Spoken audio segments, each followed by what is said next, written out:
You're strong. I know.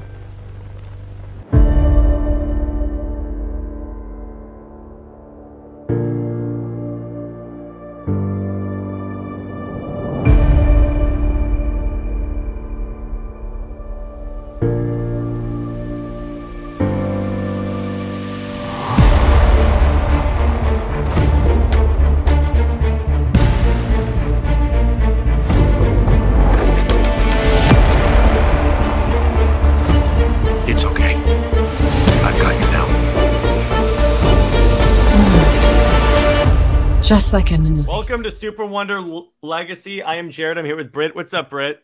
Hello, hello. Why didn't Wonder Woman get a third movie? And that's the question we're going to answer today and talk about what could have been the plot for the third movie. Because, Brit, I don't know about you, but when I see announcements that, like, Dead Man is getting a possibly receiving a show, and I'm like, so all these D-list characters before Wonder Woman. Actually, here's the interesting thing about this. Notice how many D-listers are getting shows compared to like Superman, Batman, and like even Green Lantern. So Superman, Batman, and Green Lantern are getting 3 things. All these D-listers are getting everything. Right. Okay, so first of all, and by no means are we kind of like putting James Gunn down. No. However, we know his MO, which is he wants to elevate C through Z listers. Yeah, and that's fine. You can do that. Right. However, with WB in such a terrible state financially and stuff like that, and the fact that Zaslav said that, you know, the big IPs and who's important, you know, priority is Superman, Wonder Woman, and Batman. Okay, you have a Superman movie and you want him to be the face of DC now. You have Batman, of course, with Batman and Robin, or Brave and the Bold, which is to introduce the Bat family. They've been wanting to introduce the Bat family as a live action franchise for the longest. So that's pretty much by default. Superman, they've been trying to have successful movie franchise for him for the longest, but he hasn't had that success. So using him as using other characters as a prop of Superman is the greatest hero, you know, the inspiration, that's basically the only way they can go. But again, this is something that they've tried to do for the longest for Superman. Wonder Woman was a big surprise with DCEU because, and we've talked about this, of her solos being mostly male-oriented, with Steve, you know, being the main perspective, and then Diana basically being a plot device or propping him up as the love interest. And I feel like she was the supporting character. And everything else, she's been like the sexy lampshade or something like that. Oh God, that's such a great way of putting it. she's been just that, or the cheerleader, especially JLU when she was chasing after Batman. You know, she was the Bat simp. Right. So Wonder Woman never got the respect because she was a female. Even Tomorrowverse saying that they wanted a Wonder Woman animated show, but it never it never got off the ground and was changed to Tomorrowverse JSA film because they felt like Wonder Woman was a quote unquote risk. And it's kind of like, okay, so Wonder Woman is a risk. Then stop calling her like the third member of the Trinity then. That, but Dead Man isn't a risk. Yeah, Dead Man is a risk. Let me put it this way. Creature Commandos is a risk. Right. Swamp Thing is Swamp Thing is a risk because that show, the only time the show was pretty good, but but it got canceled previously. But Green Lantern is a bigger risk than Wonder Woman. Let me put it to you that way. And he's getting a show. Especially that Ryan Reynolds, like, he can't stand that movie. He felt like Deadpool 2. He felt like that ruined his career. Green Lantern did. The movie did. So even though that's how he met his wife. Right, but it's still, it's kind of like, well, make lemonade out of lemons. Mm-hmm. But just the fact of saying that Wonder Woman, is a risk is crazy. And the only reason why she's a risk is because she's a female. But you can have My Adventures of Superman, which is, of course, going through the very basic default of anime tropes, and it's geared towards the romance, very corny. That crappy show. Oh my gosh. So I'm sorry. stupid. And thank you for giving me PTSD, Brit. But yeah, it's basically defaulting to the basic anime tropes of and thinking that Superman is a himbo and stuff like that. So that works for the Twitter crowd, and a very specific Twitter crowd. So with Wonder Woman, though, you have these, which I would say is the fault of the fans as well, in majority, because anything that Diana has, they will complain.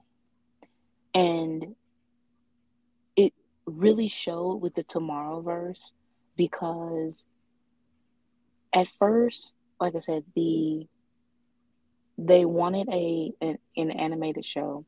It was going to be set in the 40s, which the only reason why they're setting Diana up in the 40s is because they want her to be the first hero. They also think that, and as I've explained, is that Steve, he's in the military. So they think that having him as this colonel or just soldier. Well, wait a second. If they were going to do that, if they were going to send the 40s for Steve dies in JSA. Right. Well, I think that they are so stuck on Linda Carter's show, and within that time, that's basically where they want her set. And with the military, as I was playing in a previous episode, the military now, you don't want, with how controversial everything is, you don't want that marketing, Well, and here's the thing. Tom King is trying that, but the problem is like, so the problem is you literally just have one scene in the book when Steve gets into a fight at the mess hall with like a Marine that's like talking down about Diana or something like that. I forget exactly why. And then he's like in the brig. That's it. Yeah, but you still have him like dressed. It's still. Well, first off, his military branch keeps changing because they don't know what to do with Steve. Mm-hmm. It's kind of like, it's like in Rebirth, he was a Navy SEAL. Now he's a Marine. I think I saw him in an Army uniform once, and I'm like, DC, this stuff is really simple to research, and you don't do it. I mean, anyway, no one cares. Yeah, no one cares for Steve. So, well, yeah, that's the real issue right there, right. As demonstrated mostly by Wonder Woman. So, now to briefly review, so we had the Wonder Woman 2017 version, which was great for the most part. Granted, the last battle was a little anticlimactic, but we'll go with that. But overall, it did great to elevate Diana as a character, because for the longest time, Diana was still iconic.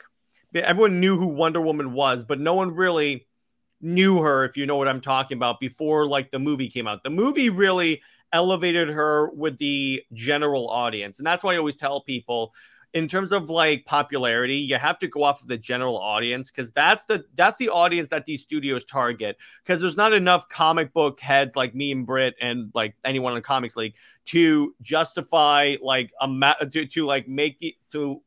for these movies to make the amount of money that these studios want.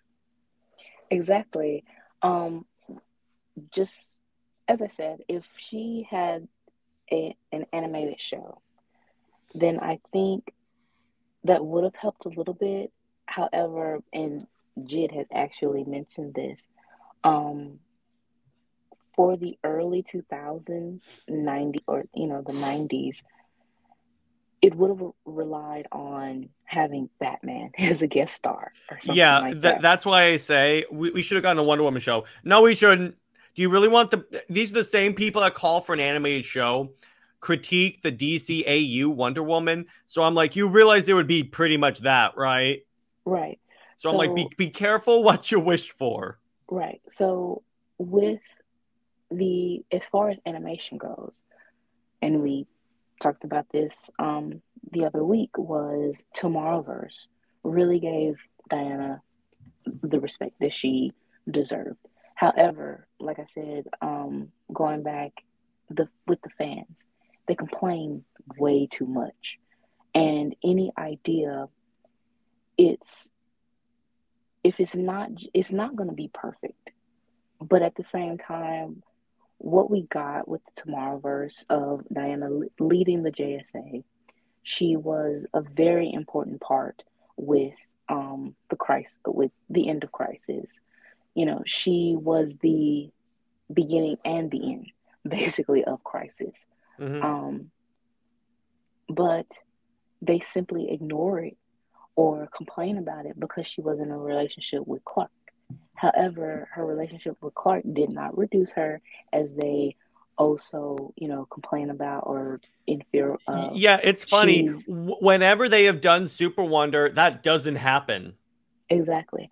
However, you have two movies in a sense of she was reduced to. Okay. The first one, not as much as the second one. The second one was okay. We might as well go on to that. So 1984, I had high hopes for this. The problem is, well, first off, that title lies because they made it seem like there's going to deal with like government surveillance and stuff. Never happens once in the movie. Then you find out that Diana is like pining, but pun intended, after Steve. And then it's like, she makes a wish on a stone, brings Steve back in the bodies of a possibly gay man, then has sex with him. So that's definitely not problematic. Then she refuses to give the powers back, and I'm like, no, Diana doesn't do that. The other thing that's really funny is that apparently people think that the original plan was to have Diana be with Cheetah, and I'm like, nope, there's zero evidence of that. Right. No, I say the first movie because at the end, though, like Steve makes the ultimate hero sacrifice in order for Diana's true power to be unlocked. And that goes within even 84 of Diana couldn't fly, but then it was only hearing Steve's voice that she can fly. It's just things like that her motivations of doing anything was Steve. And even I understand it was a scrapped idea, but it was still the fact of she was going to be basically some murderous succubus with multiple lovers. Okay, so I think what Zach meant by that was that she would be essentially traveling through time, and then obviously have relationships, and but then the dude would die of old age. Yeah, but he still mentioned that like she would move on, like even if he isn't dead, he's still alive but old, and he would, potentially see her with the younger guy. Okay, so I see. It's still her whole thing was about men, and it's like that's not what Wonder Woman is about. It's not about her having a multitude of lovers or whatever, or it's not about her motivation of love. Her love isn't about romantic love with a man. Her love is for life. Her love is for healing, and her love is for helping people. And even her healing is being, taken advantage of with the Cheetah ship.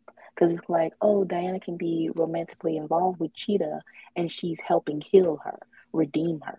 Or with Batman, So yeah, do you like yeah. it? It's like with Batman because no one takes into account what Diana gets out of the relationship besides dating a furry. Which I got news for you: DC is never going to do that, so you might as well just stop. And like I said, I've said this before, but it bears repeating. DC, by all their actions, considers that is going to keep it general. They'll never directly say this, but they consider editorially for Diana to be straight. I know that because she doesn't appear in any of the Pride books where other bisexual characters have. Right. I mean, if you're going to say that Diana is bisexual, um, But again, I still, DC themselves haven't. It was just some chatty writers that have done that. right. I mean, it's a very tightrope to because you want that representation, but yeah, for years it's been just like these one-off lines or something, or like you said, out of the writer, but DC hasn't committed to it. And And they and won't. There's a reason why they let John be the bi Superman. yeah, and look how they've done that is he was supposed to be like the 21st century Superman, this new generation, but John's only importance is within the Pride books. Like he doesn't have And he's anything. always the stereotypical one. But going back to Diana, the other thing that DC knows is that if they were to officially come out and say, yeah, she's bi, that immediately checks out half your audience. And for a book that sells as badly as Wonder Woman does, you can't afford to isolate the audience.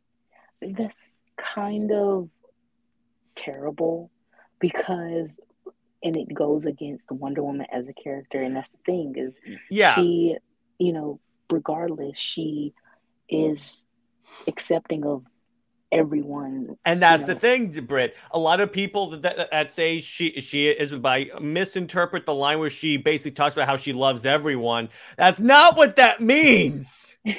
Yeah, I mean, her love is just of life. So with DCEU, her main thing is, and again, this had to be uh, rewritten when Jenkins came aboard. Even she said it was that basically, yeah, Diana was going to be this murderous, you know. Well, she didn't say this is my words, however, with what she said. Which is funny considering when she wrote Wonder Woman was an R wordist. Yeah, it's So I'm like, wait a second. And then look at, let me put it this way. When she was in the hands of Snyder, Wonder Woman was a badass warrior that joked around with the guy. So as far as I know, that's Wonder Woman, not the R wordist. But anyway, but the oh, point is, that's very humorous. But anyway, Brit, you had something to add? oh yeah, I was just saying that just that story of, you know, her love just directly going to a man though. That is not what Mm-hmm. she should be. And her motivations shouldn't be because of a man, especially a man that she only knew for like 3 days to a week. Conceivably, when you think of the timeline of that movie, yeah, exactly. It's like 3 days, and I'm like, So I don't, what? you know, yeah. So just that whole thing is a no for me. But again, I would rather not have Steve anywhere unless he is an old man married to Etta or something. But as a love interest, I don't want No. Diana to fall into that again of her motivations, her purpose, um, Well, the to other be thing is like I'm not for Steve for obvious reasons. Certainly against Tom Tresser. And honestly, the whole thing about how she falls in love with someone in a relatively short time is exactly why I don't like Trevor Barnes, because that exact same thing happens in the Jimenez run, and I'm like, you just met the guy.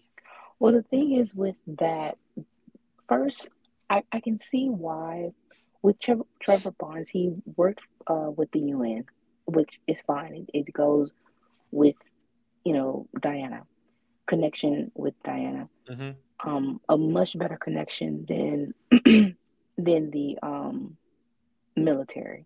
Mm-hmm. And Jimenez, he likes a lot of self-insertion. Yeah. So Yeah, exactly. I think that if I'm not mistaken, I think it was said that Trevor Barnes was like a a guy that he liked or a past,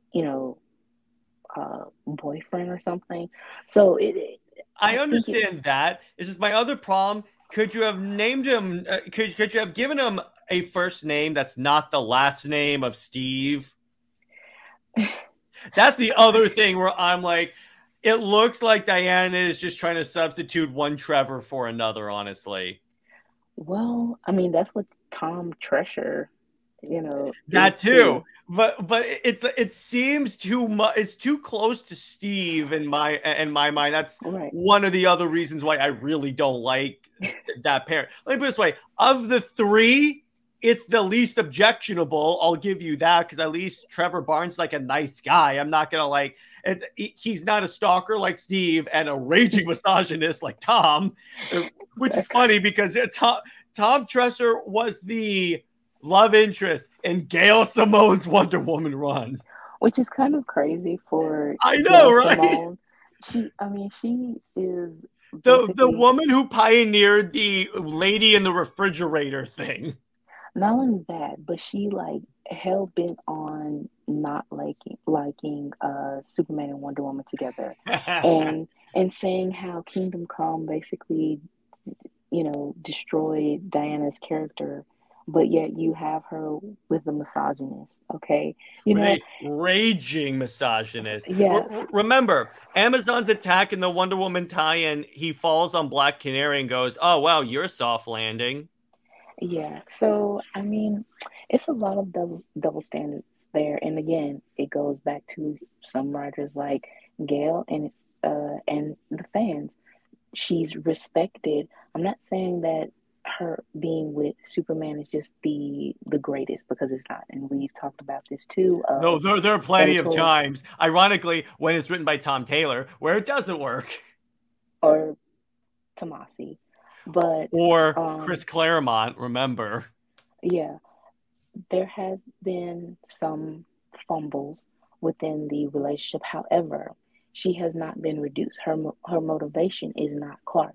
So the Tomorrowverse, you know, that showed that she had the utmost respect, and it was Clark that took the back seat, and he By the way, was not the ultimate hero. speaking of the Tomorrowverse, did you know what I recently learned?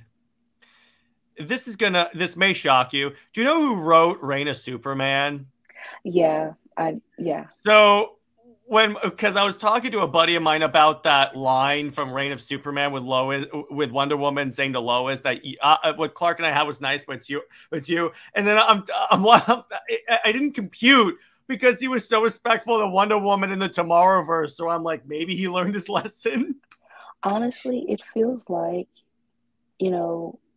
that type of thing was because of trying to he might have written the script, but at the same time he was going along with what Tucker, you know, Yeah. had. And I believe it was actually Tucker that yeah, he did say it in a podcast that he's the one that pretty much advocated for that conversation.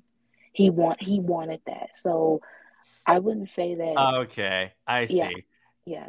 I There, figured because based upon his later track record with the character, I'm like, there has to be a reasonable explanation. So anyway, continuing on, you may be wondering why isn't Wonder Woman getting a third movie? Two reasons right here on the screen. Now, to be clear, here's the thing.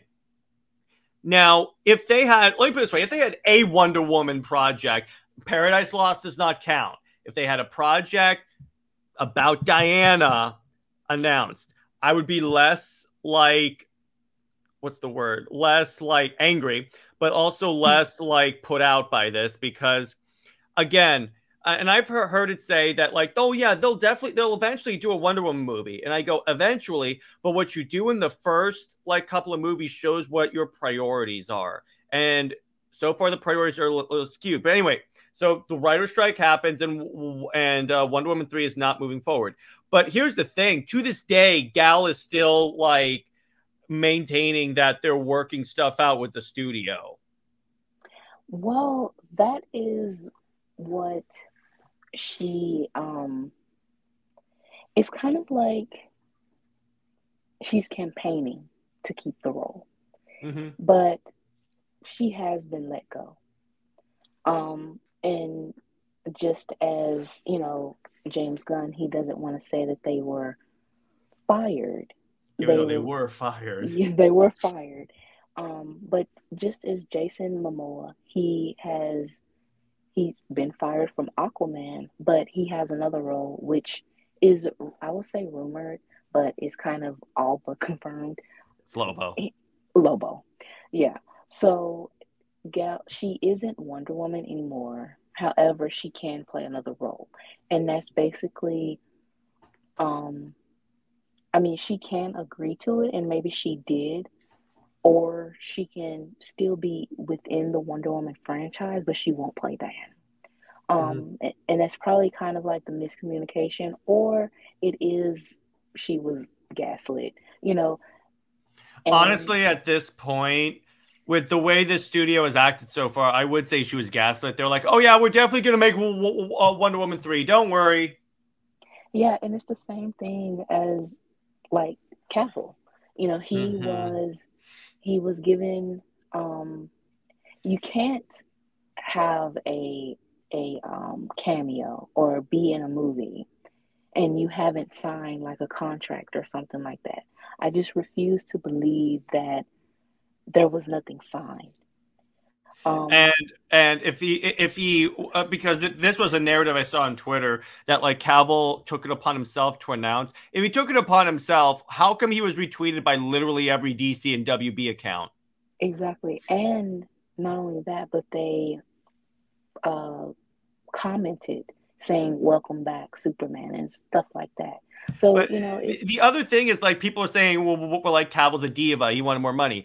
He's playing Superman, the face of your freaking cinematic universe. You better believe the dude has a little bit of an attitude where he's like, I should be paid more because now this universe is big and people want me to be Superman. Yeah. I mean, why? Well, now we know that WB is broke, so they can't really. $9 billion. Yeah. $1 billion with a B. Yeah, and your stocks pretty much dropped over 70%. So, you know, we know why you don't want to pay the actors what they deserve. But yeah, the whole thing with Wonder Woman 3, and even with Keaton, and Sasha Calle, I mean, she was supposed to be the Supergirl for DCEU, DC, and Batgirl. Batgirl was a tax write-off because Zaslav felt like it was a risk. But again, but still, you could have introduced. Well, first off, you shouldn't have a Batgirl movie before before establishing who your Batman is. Well, okay. Now we have to go really quick. Here's the timeline. So, with Flash is supposed to be Flashpoint in a sense. It was, and also to basically put down the seeds of Flash 2, which would lead into Crisis. But your Batman, the ending of Flash, you know, now it's a whole new timeline, is Sasha Calle. She was supposed to be Supergirl, but she's not replacing Superman. They were pretty much trying to still work it out with Cavill. Either he would have been in other movies or he would have been in the Crisis films. But Keaton was the Batman of the DCEU going forward. Yeah, and they should have had a Keaton Batman movie before. No, an actual Keaton Batman movie in this new universe before the Batgirl The movie Batgirl. to Well, introduce Batgirl. well, the thing is, the Batgirl movie was an HBO Max, exclusive, just Hmm. like Blue Beetle. But the thing is, and here's where the misogynistic part comes from. How will you say that Batgirl was a risk, but then you have Blue Beetle was a risk, and not only that, but you didn't cancel Blue Beetle. You moved it up to being a theatrical release, and that movie bombed. Well, here's I'll give you a little bit of like it may have not been seen as much of a risk because of the overwhelmingly positive reception that like the suit got and all that stuff. It had where when Batgirl, when the suit for Batgirl came out, everyone said it looked cheap in CW quality. I know that was intentional, and then she would get a better suit later in the movie, but like your first image was just her in the Burnside suit, which live action doesn't translate as well. So it could be they were like, based upon the reception of these two projects, one of them has to go. Let's go with the one that there was more positivity around. Right, but it's still that should have been just an HBO Max Both exclusive. should have been HBO Max. Yeah. Let's be clear on that. Yeah, theatrical, and then you turn around and have it Blue Beetle, even when it was, a financial risk as it was, and you still give an animated show. But Before Brit, Wonder Woman. yeah, didn't you hear that Blue Beetle is the first DCU character, but Superman is the first DCU movie? Because that makes sense. Right.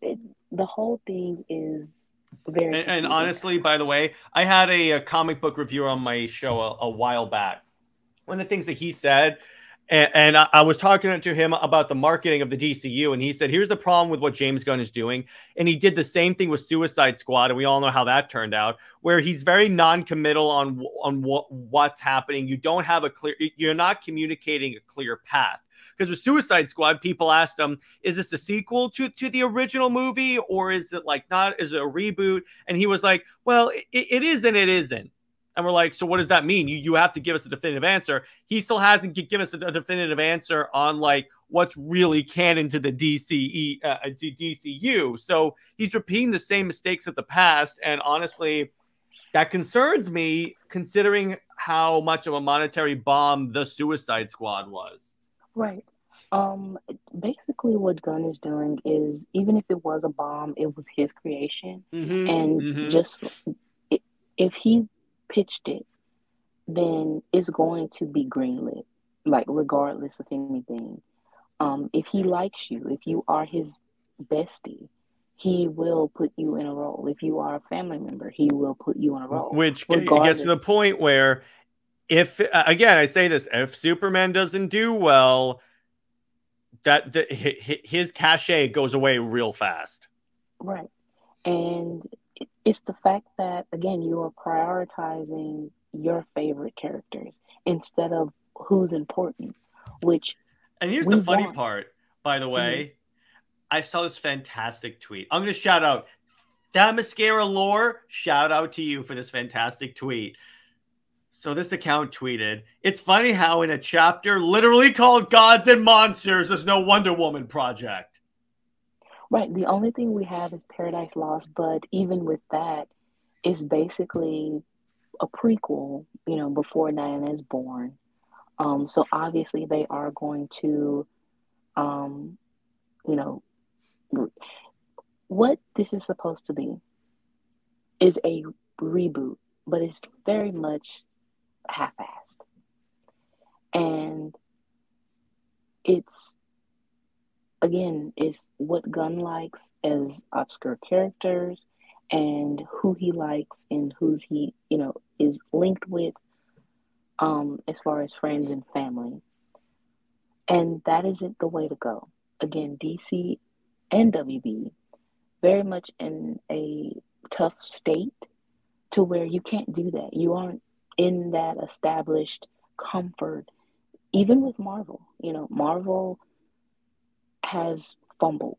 Well, Brit, with that, in the early days of Marvel, the only reason why Guardians of the Galaxy was remotely greenlit is because when you got to that point, Marvel had success after success after success, Yes. and people were like, and you also had the Avengers, so people were like, okay, there's more of a audience trust with this, so anything with the Marvel logo on it, people will go see. That's what people miss when they say, oh, people showed up for Guardians. I'm like, yeah, here's the thing. Guardians has something that DC did not have, arguably had when the Snyder Cut came out, but didn't have, but squandered, and that's audience trust.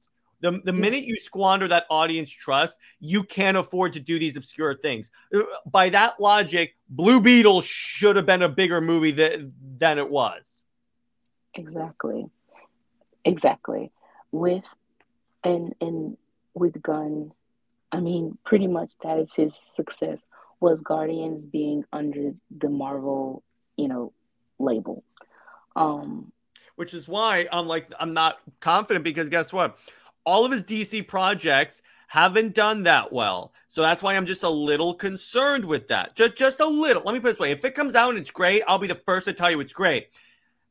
Again, but with the way he's going with it, and the way the general audience outside of Twitter has received the Superman set photos, it doesn't look good. Yeah, with the Superman, I would say that the Galoot thing is very much an off. You already know about me. I know. Oh yeah. The old fashioned thing, still no. Having the Fortnite suit, well, at least the Fortnite suit actually fit him. I would say it's just you were going for the campy audience, which again, you want the Superman Returns. Audience. Superman Returns proves that's a bad idea. But anyway, so on to this. So again, now, do I doubt that if this project comes out, it'll be cool?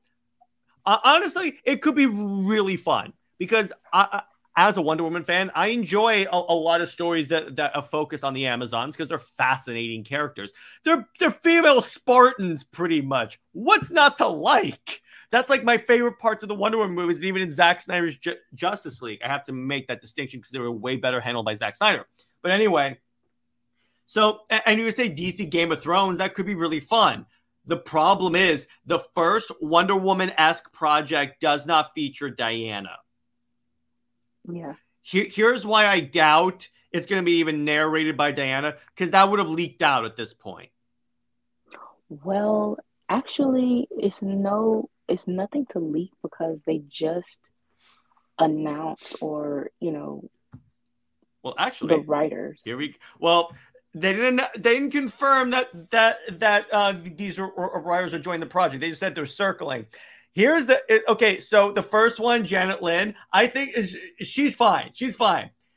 When you get to Kira Snyder and Handmaid's Tale, I'm like, okay, fine. Then when you get Pacific Rim Uprising, which is seen as like which is, by the way, that's why, if you notice, Brit, in the Comics League group chat, when I told Nick that she wrote that, he goes, there is no Pacific Rim sequel. That's the way the overall fan base. That's why I'm a little concerned. Now, The Handmaid's Tale I've heard is good, so you could go off of that. Every creative has had one bad project, except for Charles Sewell, but that's beyond that point, and me. But it's more like, it's just I'm a little concerned, but maybe you can alleviate those concerns. Okay, so, well, first of all, Kira, she actually posted that she is a Wonder Woman fan. Okay. So I would give a little bit of, I would say that is a bit of relief. Okay. That someone being a fan will do research, of course, and she would want Wonder Woman to have respect. So if she's in that regard, you would say that, but then we get Wonder Woman 1984. That's true. I'm sorry. I'm just super jaded at this point. Until I see the project, I won't be able to determine if it's good or not. That's true. I think that with with 1984, I honestly believe that Jenkins and Jeff Johns, they wanted that Superman 2 feel. Which, by the And way, this is the one character that Jeff Johns cannot write. exactly. And I'm like, you put Jeff Johns on this project and not like Green Lantern? That's what he did. That's what he's known for. And also, given that he doesn't understand Diana, no, that is why based upon his past writings, I'm sorry, he doesn't write Wonder Woman well.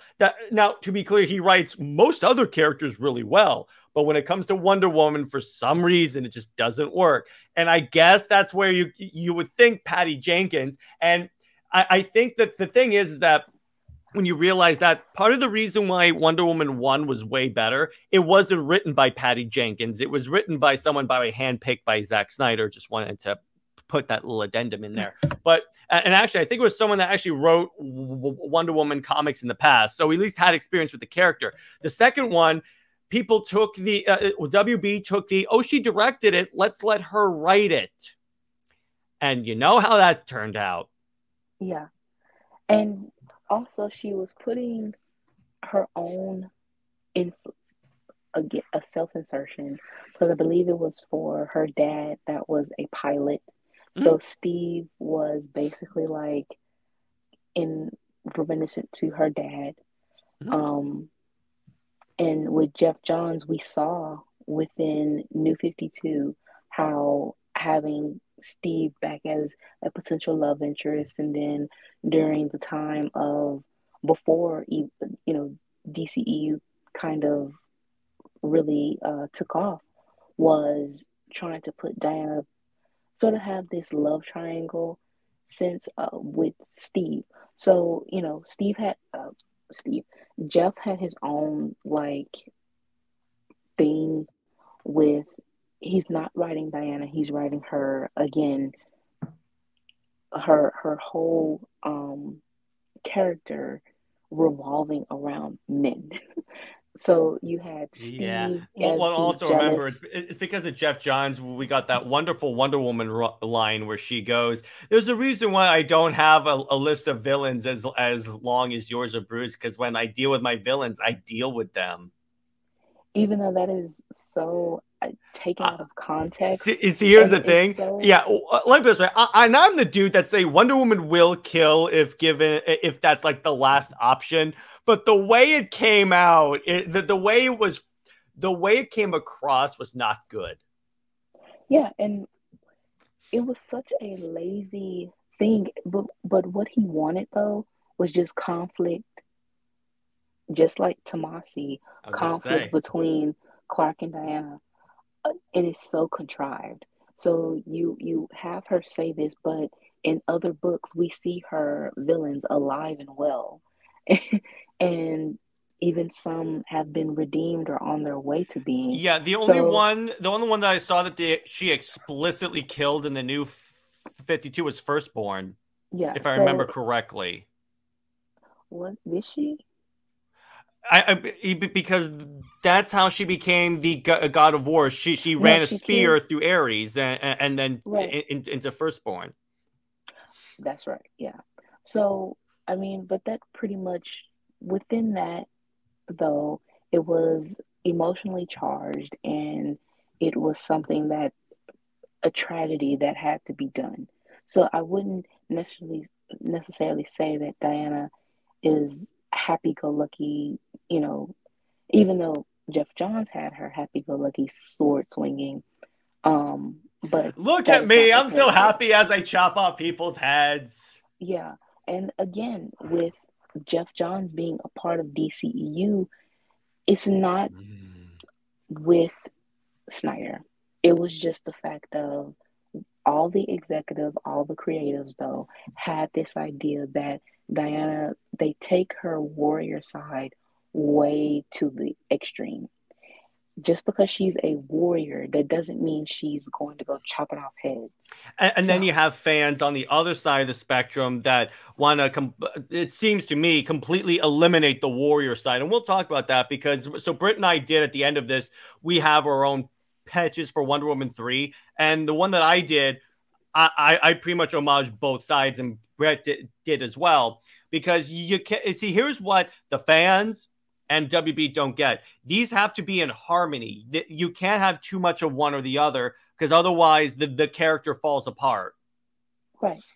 And I really hope that within the DCEU, within the DCU, that with being a fan of Wonder Woman and then being a great writer, you know, you have female writers. As I've always said that it doesn't matter the gender of the writer, because I mean, Gail Simone is pretty much the example as a female Gail writer. Simone is the writer who tweeted that she would love to see Wonder Woman toss her maxi pad at a villain. Right. So you can have a female writer that's kind of going overboard just as much as a male writer. But at least I would say I would try to just give them a chance, because again, this is supposed to be a really based on comics a little bit more, and we It's have supposed to to be, but I'm getting a little concerned about that whole that this thing is more comic accurate. The man I see Green Lantern suit in Superman. Well, yeah. The suits aren't inspiring a lot of confidence, but I see what you're saying. And yeah, absolutely. Again, assuming this project comes out, because with WB's monetary woes, you don't know. Assuming this comes out, absolutely, I'm gonna try. I'm gonna check this out. And you know what? I will give them every opportunity to wow me, because that could happen. So now, so here's the tweet where James Gunn kind of confirmed that Wonder Woman is going to be in Creature Commandos. But see, now here's the thing. Notice how he kind of tweet out. His tweet was very ambiguous as well. Exactly. Because here's what the person tweeted. People are spreading the 4chan rumor about Wonder Woman and Creature Commandos with a certain actress, but I think it's safe to assume she hasn't been cast. Correct? Correct. Now, here's the thing. Correct, she's not in Creature Commandos, the Wonder Woman character, or correct, she hasn't been cast yet. Now, again, that could just be me coping, but I'm just saying, I've seen the way James Gunn handles tweets, and he is very vague. She's very much, he's very much being ambiguous, but it's definitely more of she has not been casted yet. Yeah, which I think he's trying to maintain as much goodwill, because he knows because here's the thing. Despite what the people on Twitter will tell you, a lot of people liked Gal Gadot as Wonder Woman, and myself included. So if you announce, oh yeah, she's not gone, she's gone now, you thought the Henry Cavill backlash was bad? The first movie Wonder Woman. Yeah, I would say that there was also this, I guess it was a coping thing, that the reason why Diana hasn't been recasted, or it hasn't been announced yet, was because, you know, trying to have people forget about Gal. But it's kind of like, no, because with the whole thing with Henry, it was, you know, they did not care and recasted in the midst of Black Adam. You know, well, and here's the thing, though. You would think if they wanted us to forget about Gal, you would think they would have just casted a new Wonder Woman. Right. So that's why it's that makes no sense. Yeah, it's definitely that she just hasn't been casted yet. Which is stupid again, because you're, which I get his whole thing where he's like, I'm never. I like how Gunn also said, I'm never going to cast someone. I'm never gonna cast. I think he said something around the line that he won't cast someone else's character that's gonna be in a different project. But then he goes and casts Supergirl. Yeah, he said that Supergirl. I believe he said that he knew he wanted her to be Supergirl. Yeah, but that goes against your own statement saying you won't cast someone else because, as far as we know, you're not going to direct the Supergirl show or film, however it is. I think is a lot of, well, from what it seemed like, I don't know if this was told or it was kind of tweeted out, but a lot of the casting, even if it is like his preference, it's also with trying to make the universe revolve around Superman and him as the leader. Mm-hmm. Some of the casting has to match, like, is it a good fit for David's Superman? And, you know, and fun fact, David was the one that was floated around WB when they wanted to replace Cavill. right. He's been a fan cast and a cast by WB for a while. Yeah. So, any other casting, and I would assume that, you know, other Justice League members, if we ever get them, they will have to audition with David. Well, probably. At least Batman and Wonder Woman, that makes sense because if you're doing a more comic accurate universe, Superman, Batman, and Wonder Woman have to have some chemistry. That's true. Yeah. They kind of do. So that I'm in favor of. Please do that because you can't have it where like Batman and Superman don't have chemistry. They're best friends. They're the world's finest. And you can't have Superman and Wonder Woman not have chemistry because they're best friends and sometimes more. So you really can't so for those three specifically, yes, please do that because that'll make the universe seem more cohesive. So then we have some popular fan casts. Now, one of these I am very in favor of. I'll explain why.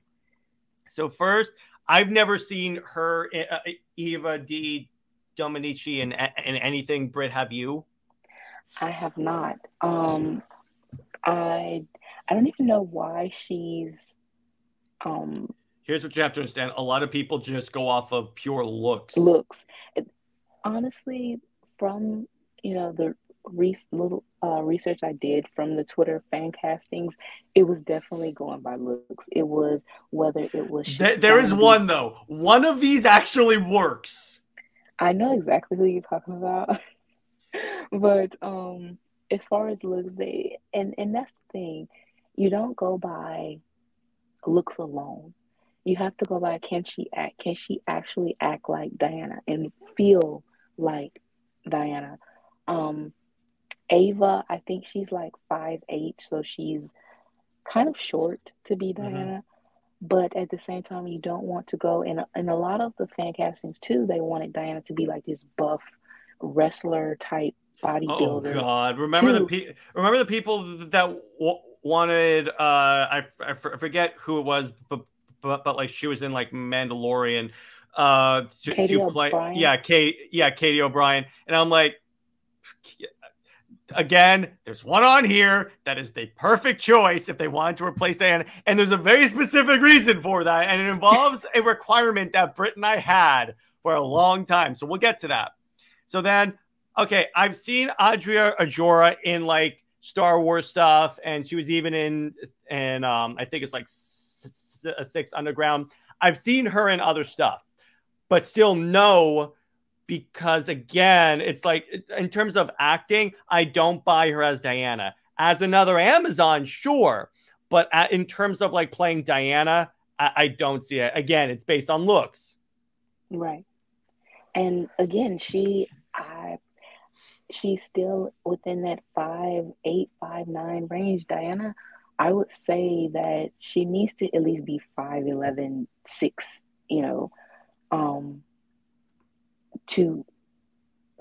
if you want to go by looks, yeah, Diana has to have a pretty face, but at the same time, pretty face isn't acting, and we want her to stand out. We don't want her again revolving around a guy, and that is how DCEU, especially with casting Chris Pine, because he is a stronger actor, and you know, Gal, she followed him. We need a Wonder Woman actress that can really take the spotlight. And so then we have the next one. This is very much based on looks. And here's the problem. This is based upon something Brit and I said. She has, her accent is too British and not Greek. You have to have it properly Greek or somewhere in that region. Yeah, she has the face. She has she looks like Diana. Yeah, but again, the accent, a little on the skin tone. I think she's a little too light to play Diana. Yeah, she's a little too light. But she's okay. I would say she's the okay-ish fan casting that I've seen that makes sense. But it's her accent is a little bit too British for Diana. And I've never seen Karima McAdams in anything, so I can't really weigh in. Again, from what it looks to me, it's unless you have unless you've seen anything, it's probably looks.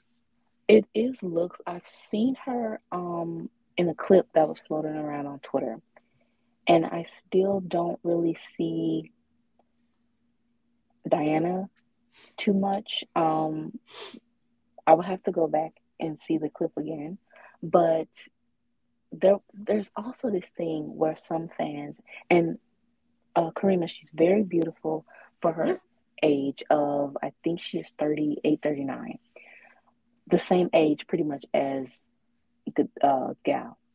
The thing is, Diana does not need to be Gal's age, which is 40. Well, because... and the other thing is, like, it would make more sense to cast someone around the same age as Corn Sweat. Exactly. And casting someone around Gal's age, you should have kept Catherine. That's the problem.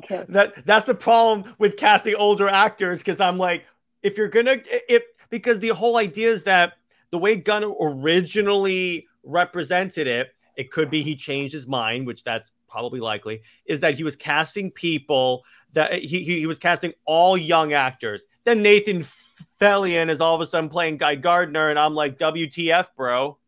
Because if this is the option, then keep the freaking cast. Right. The thing is, what Gunn he wants I'm guessing is the Justice League, like the primary Justice League, is supposed to be around the same age as Corn Sweat. So Corn Sweat is 31. Mm-hmm. However, I believe it said that his Superman is still like late 20s. So he's probably 27. 27, 28. Mm-hmm. So Diana is pretty much going to be that same age. Isabella playing Hawk Girl, she is 22. So around 22 to 28, 29, I would say. Well, that's the age range. Speaking of Hawk Girl, that's why I'm not in favor of this one, because she looks too much like Hawk Girl. That's true. Real quick, going back to Karima, though. Yeah. The thing is, if you're going to, you can't cast an older woman to be Diana, because first of all, James Gunn, his plan is 10 years, and they want, younger people to grow within whatever he has planned. If it goes well, you want the character to grow with it, not start. He's already started in the middle, but you don't want to have older characters yet to where they look old. Mm-hmm. With Guy Gardner, and pretty much the JLI cast, I would say that they are established, but they are kind of like the C-listers in a sense, mm-hmm. to where it's more so they are kind of like how they were used in Death of Superman. These are they aren't the big league characters, so they can be of a different age and kind of die off for the newer generation. Hmm. And I would think that the JLI members are kind of like the JSA. The JSA is kind of the older. But here's the thing: Hawker was not in the JLI at Yeah, all. That's honestly, the problem with that, because this is why I harp on this, because they're marketing this as very comic accurate. Where's the comic accuracy? yeah, some of the things are a little bit kind of, again, he said that it fits his story. So whatever story he's trying to tell, Oh which is boy. basically, it just feels like he's using a lot of these characters to prop up Superman, as he is the inspiration and he is the leader of the superhero And community. let's be honest, Britt, this is a Justice League movie. Right. But honestly, I don't want an older Wonder Woman because, again, we already had that of her sitting out 100 years, or whatever. Even if she did help out within the shadows, it was Hmm. still the fact of she was sitting out until, again, a man died again to give her inspiration to form the Justice League. And then she was, again, this sexy lampshade in a sense for this guy group that acted, as she even said in the film, acted like children. And, Wait, wait, wait, it, wait. That's not how she acted in the true cut of Justice League. oh, that wasn't, oh, Th- well, That children, I work with children line, that was in the Whedon cut. oh, well, I mean, they still was very much kind of childish. Well, Um, you had a younger Flash and Cyborg, of course. and Momoa's Aquaman was like the drunk uncle. So, Yeah, and fair enough, but that's part of his charm. But my point is, yeah, and that was the Whedon thing. Cavill was still a man baby in a sense. So, And in that case, wait a second, all the Justice League are man children at that point, exactly. So, yeah, they even in stick the to the super. comics. So I would say that was the only line that was pretty much accurate. Um, but yeah, you don't want a Wonder Woman that's 100 years because, again, her mission is to be that change of the world and culturally bring people together. If she can't do that in 100 years and she needs another male figure or whatever to motivate her for her purpose that she, originally intended, that's not Wonder Woman. So Mhm. why would you advocate for an older woman, Wonder Woman, yet again, that basically failed Well, her it could be mission? older actress and like still have the younger one, but again, it falls into that pitfall of like again, if you're gonna cast older actors to play these characters but still have them be young, because Cavill can pass for pretty young. He can pass for 30. Yeah, yeah, mid 30s. But Well, because the dude is jacked and he's barely aged a day. true. But yeah, if you were going to recast Wonder Woman, I mean, she is supposed to have like this immortal beauty. And I'm not saying that older women aren't beautiful. I'm not saying that. I'm saying that she is supposed to have this youthful, like actually look youthful, as in she is in her early 20s still. You need an You could actress. still have Wonder Woman be immortal because it would make sense, but her stopping age should be around in her 20s. Yeah. So physically, yeah, physically she um is supposed to look kind of like early 30s still. So you can't have an actress that's already in her 40s or, close to it within the 10-year time of how these, movies are supposed to go. Um, so again, we don't want that for Wonder Woman yet again, of having an older actress that will fall into her being an older hero, and basically she's failed her mission. We want her to be young because that is when her mission starts. And Exactly. and So so that then again we continue on, and yeah, the problem here, she looks good. She looks a little too much like the Hawkgirl actress. Right. When I saw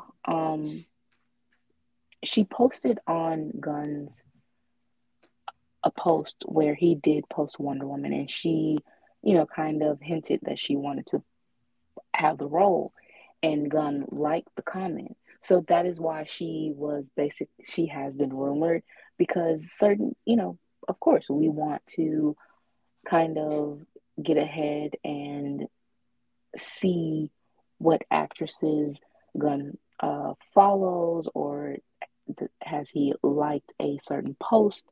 Has he liked a comment or something? But then again, I'm pretty sure Gunn has said in the past that just because he follows someone does not mean they're going to be playing a role. He says that, and then they end up playing a role. So yeah. Then again, this is Gunn we're talking about, right? So, as you said, she does look like the Hawkgirl actress. So maybe not. So then we get to. I haven't seen her in anything. So a lot of these actresses, except for one, I haven't seen play anything. So except for like one or two. So I'm just like, again, she looks good. But again, this is the problem with Fancast. They go too much off of what this person looks like the character, and not on the person's overall acting ability. Exactly. And she is actually a Bollywood actress. So her accent is very Indian. Yeah. I would say that only on looks, she would definitely give. All of these actresses look like Diana in certain instances, especially with the pictures that I was looking at. Like, okay, particularly one. The next one is very much it. I was like, why did you, choose this particular actress? And of all of them, it's not their acting ability. It is just based off looks. So with her, it's definitely based off looks. And if it was, I don't know, maybe an Elseworlds of something, I would say that each one of them could play Diana. But for the, main role, though, no. All right. Here's the actress who totally could play Wonder Woman. Because she freaking basically played her in Assassin's Creed Odyssey. Literally. So she has the Greek accent. That's key. She can do the Greek accent really well. She can do, from what I've heard of her voice, she can do empathy. That's Wonder Woman. She looks pretty close to being with Wonder Woman, and I'd say she could do it. So this is the one where when you sent me this one, I was like, is that who I think it is? Oh yes. The thing is with her is, again, her age though, because by the time Diana is casted, she would be 37 or 38. So within the timeline of Gunn's whole thing, she's still going within that older Wonder Woman. And this is why you should have cast Wonder Woman immediately. Exactly. So but yeah, you had this. You could have had this. She has everything. She even has the accent. She's part Greek. I would say that it is a lot of other actresses that are Greek. So I would say that if you want that, which honestly they should, give a Greek actress a chance. And, I always want Wonder Woman to be open, for her, as we don't want Diana to be, eggshell color. In a sense of like, skin tone, because she's an island girl. It doesn't. She's an island girl from the Mediterranean. I'm pretty sure that odds are she wouldn't be eggshell white. Yeah. I love the way Brit used that. I love the way Brit phrases things. So, she has to have some type of,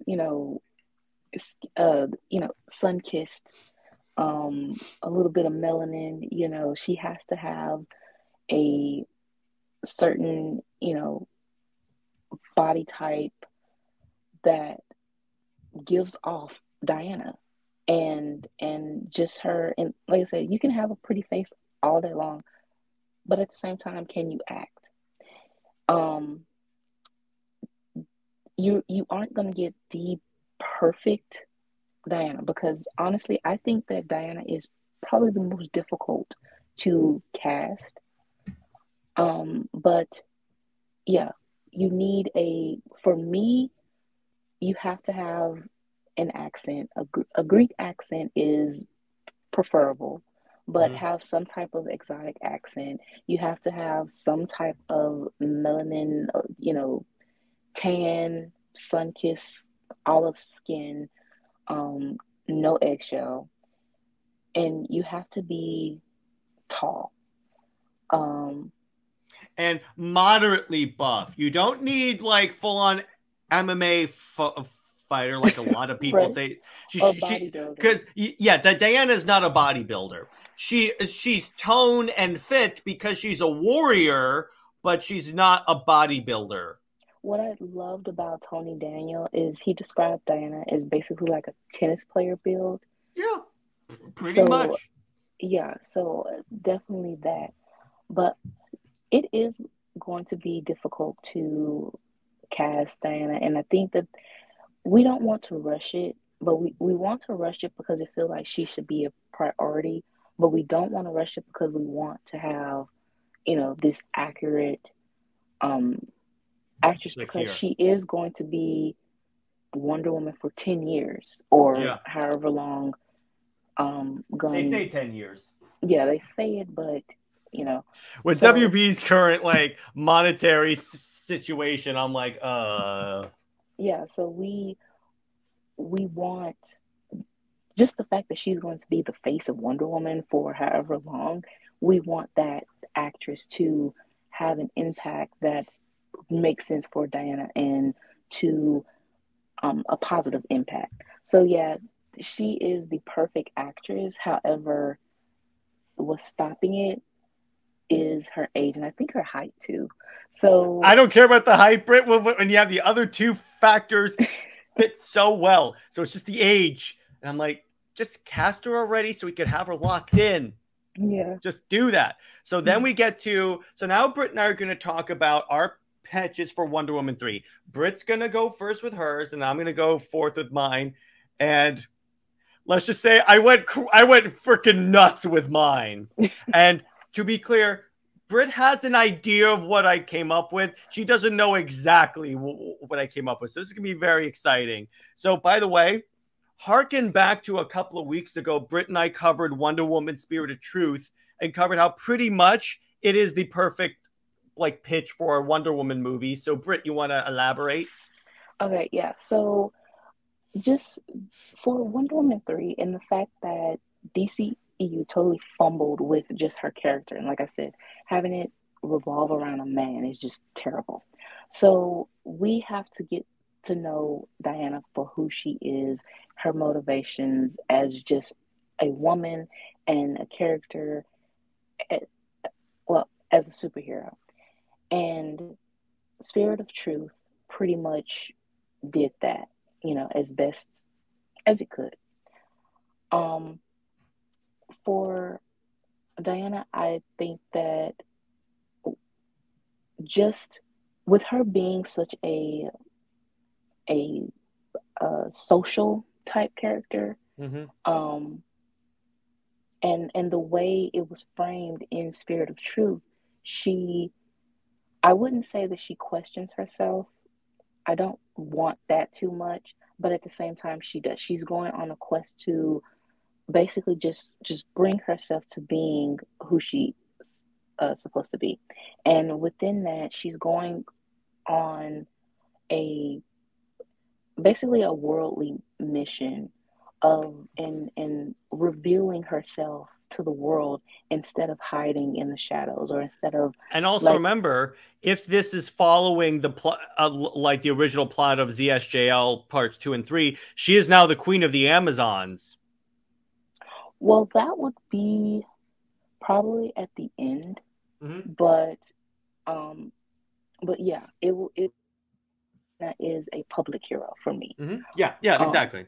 so within the whole thing of Spirit of Truth, she's going to different, foreign countries. She's locally, she's, traveling state to state, continent to continent, just helping people and really showing the world that this is who Wonder Woman is. I am a public hero, even if she is still Diana Prince. She is openly Diana Prince. Is, like I said, and no throwing the tiara at a camera at a mall or something like that. Yeah. She is who she is, and Because that it's is the almost purpose. like those cameras aren't connected to a central database that would have already recorded the footage, so that doesn't work anyway. Yeah. Um, and also just her relationships that we didn't really get with the Justice League, if you want them to have a cameo. The first, of course, will open up with her having an interview with Clark Kent. And now is her telling her story of just her. And again, it's not geared towards Steve or anything like that. It's geared towards her Amazon, upbringing. Here's what you do. So you know how like the first Wonder Woman movie opens up with her talking, her saying, "I used to want to save the world." So Now it's what you do is you retcon it. So the whole time she was telling that to Clark.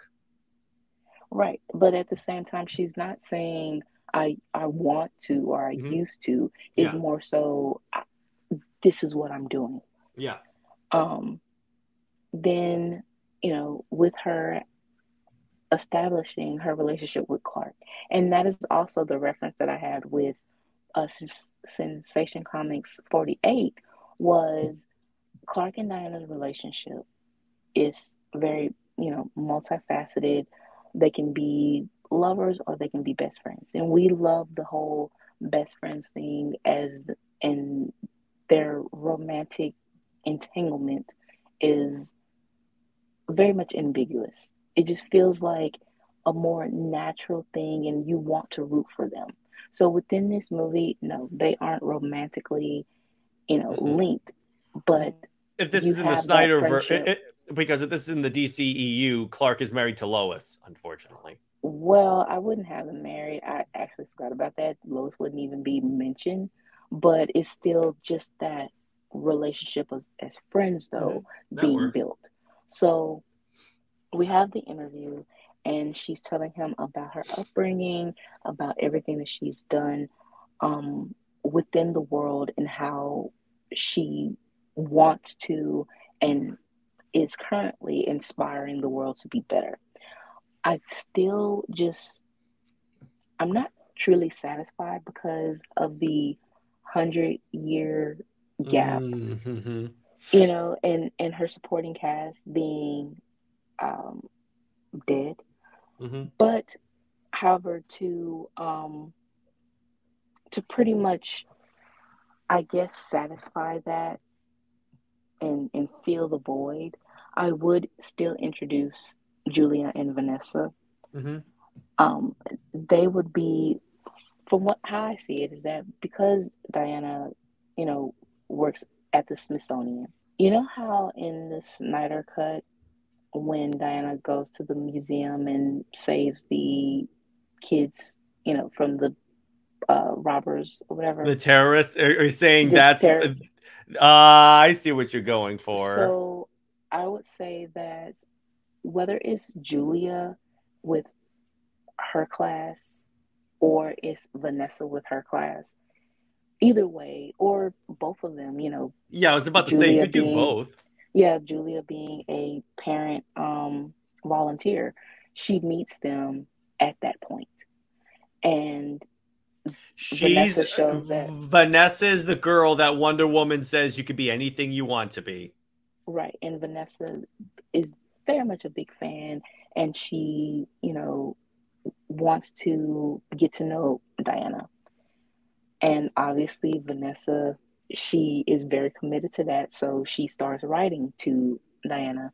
And they basically become like pen pals or whatever. And, you know, that is when Diana starts to um, become closer with Vanessa as a sister.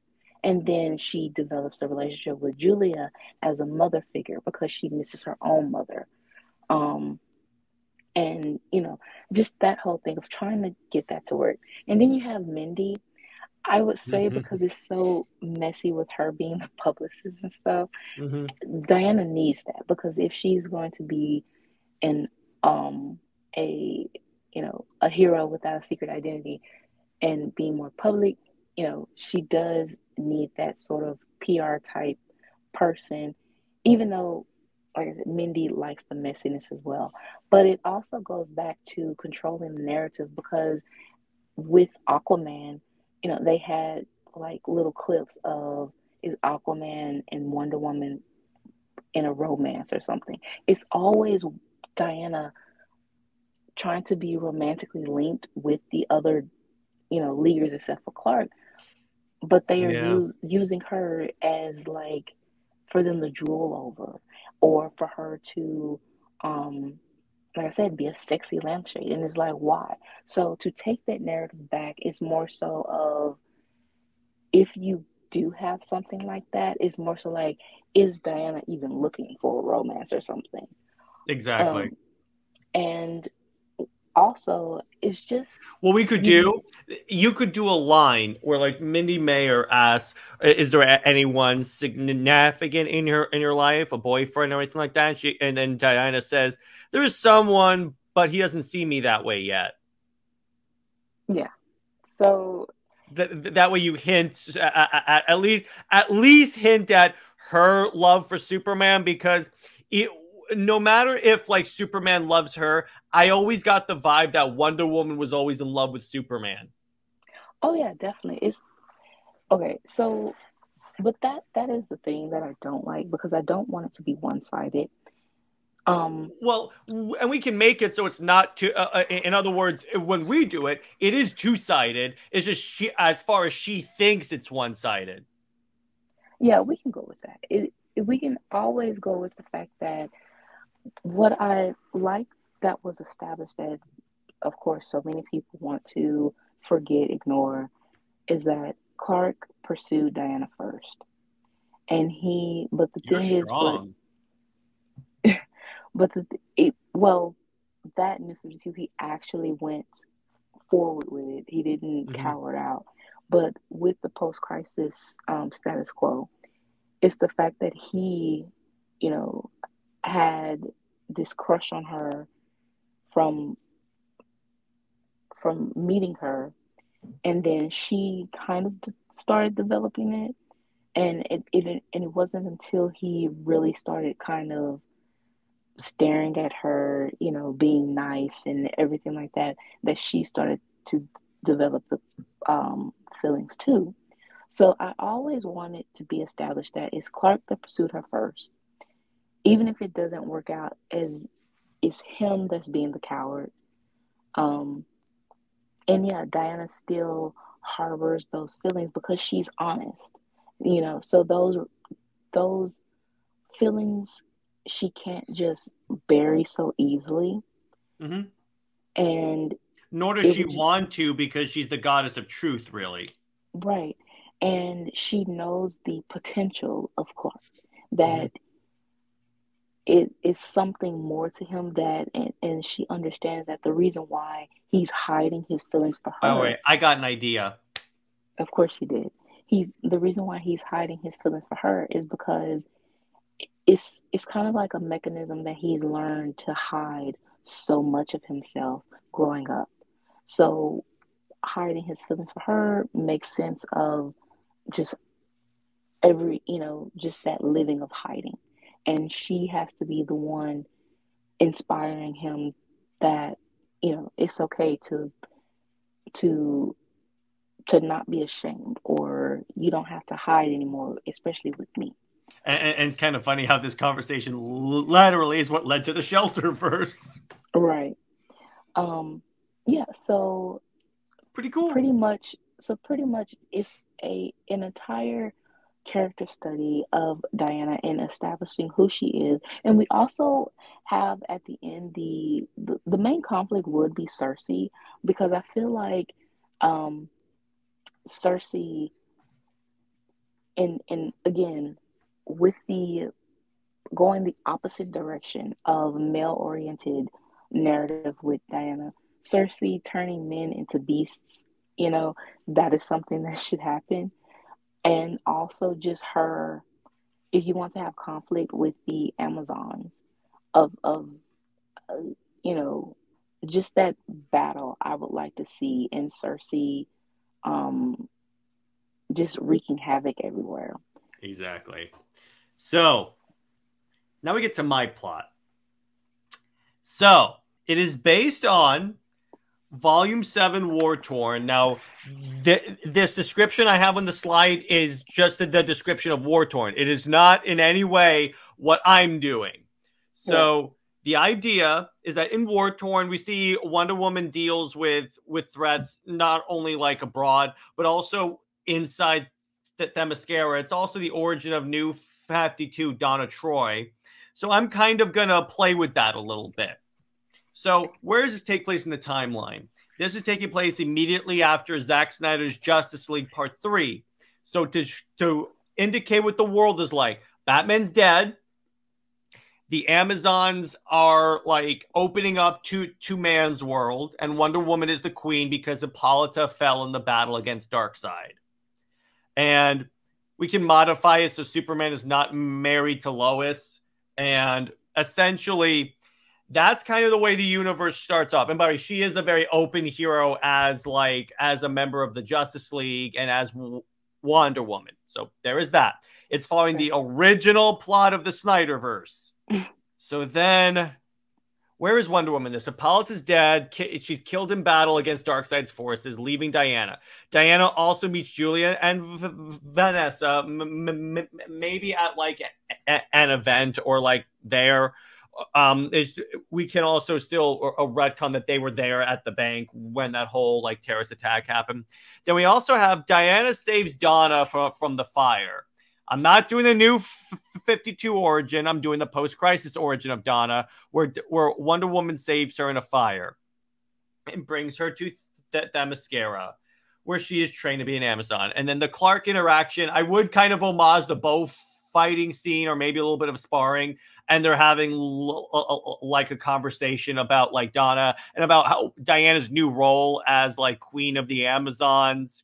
And then Clark, we can even have Clark say, "I don't know how you do all this juggling, Diana." And then and then Diana goes, "Well, I learned it from you because you're a journalist and like a superhero at the same time." We can have like that little interaction there. Yeah.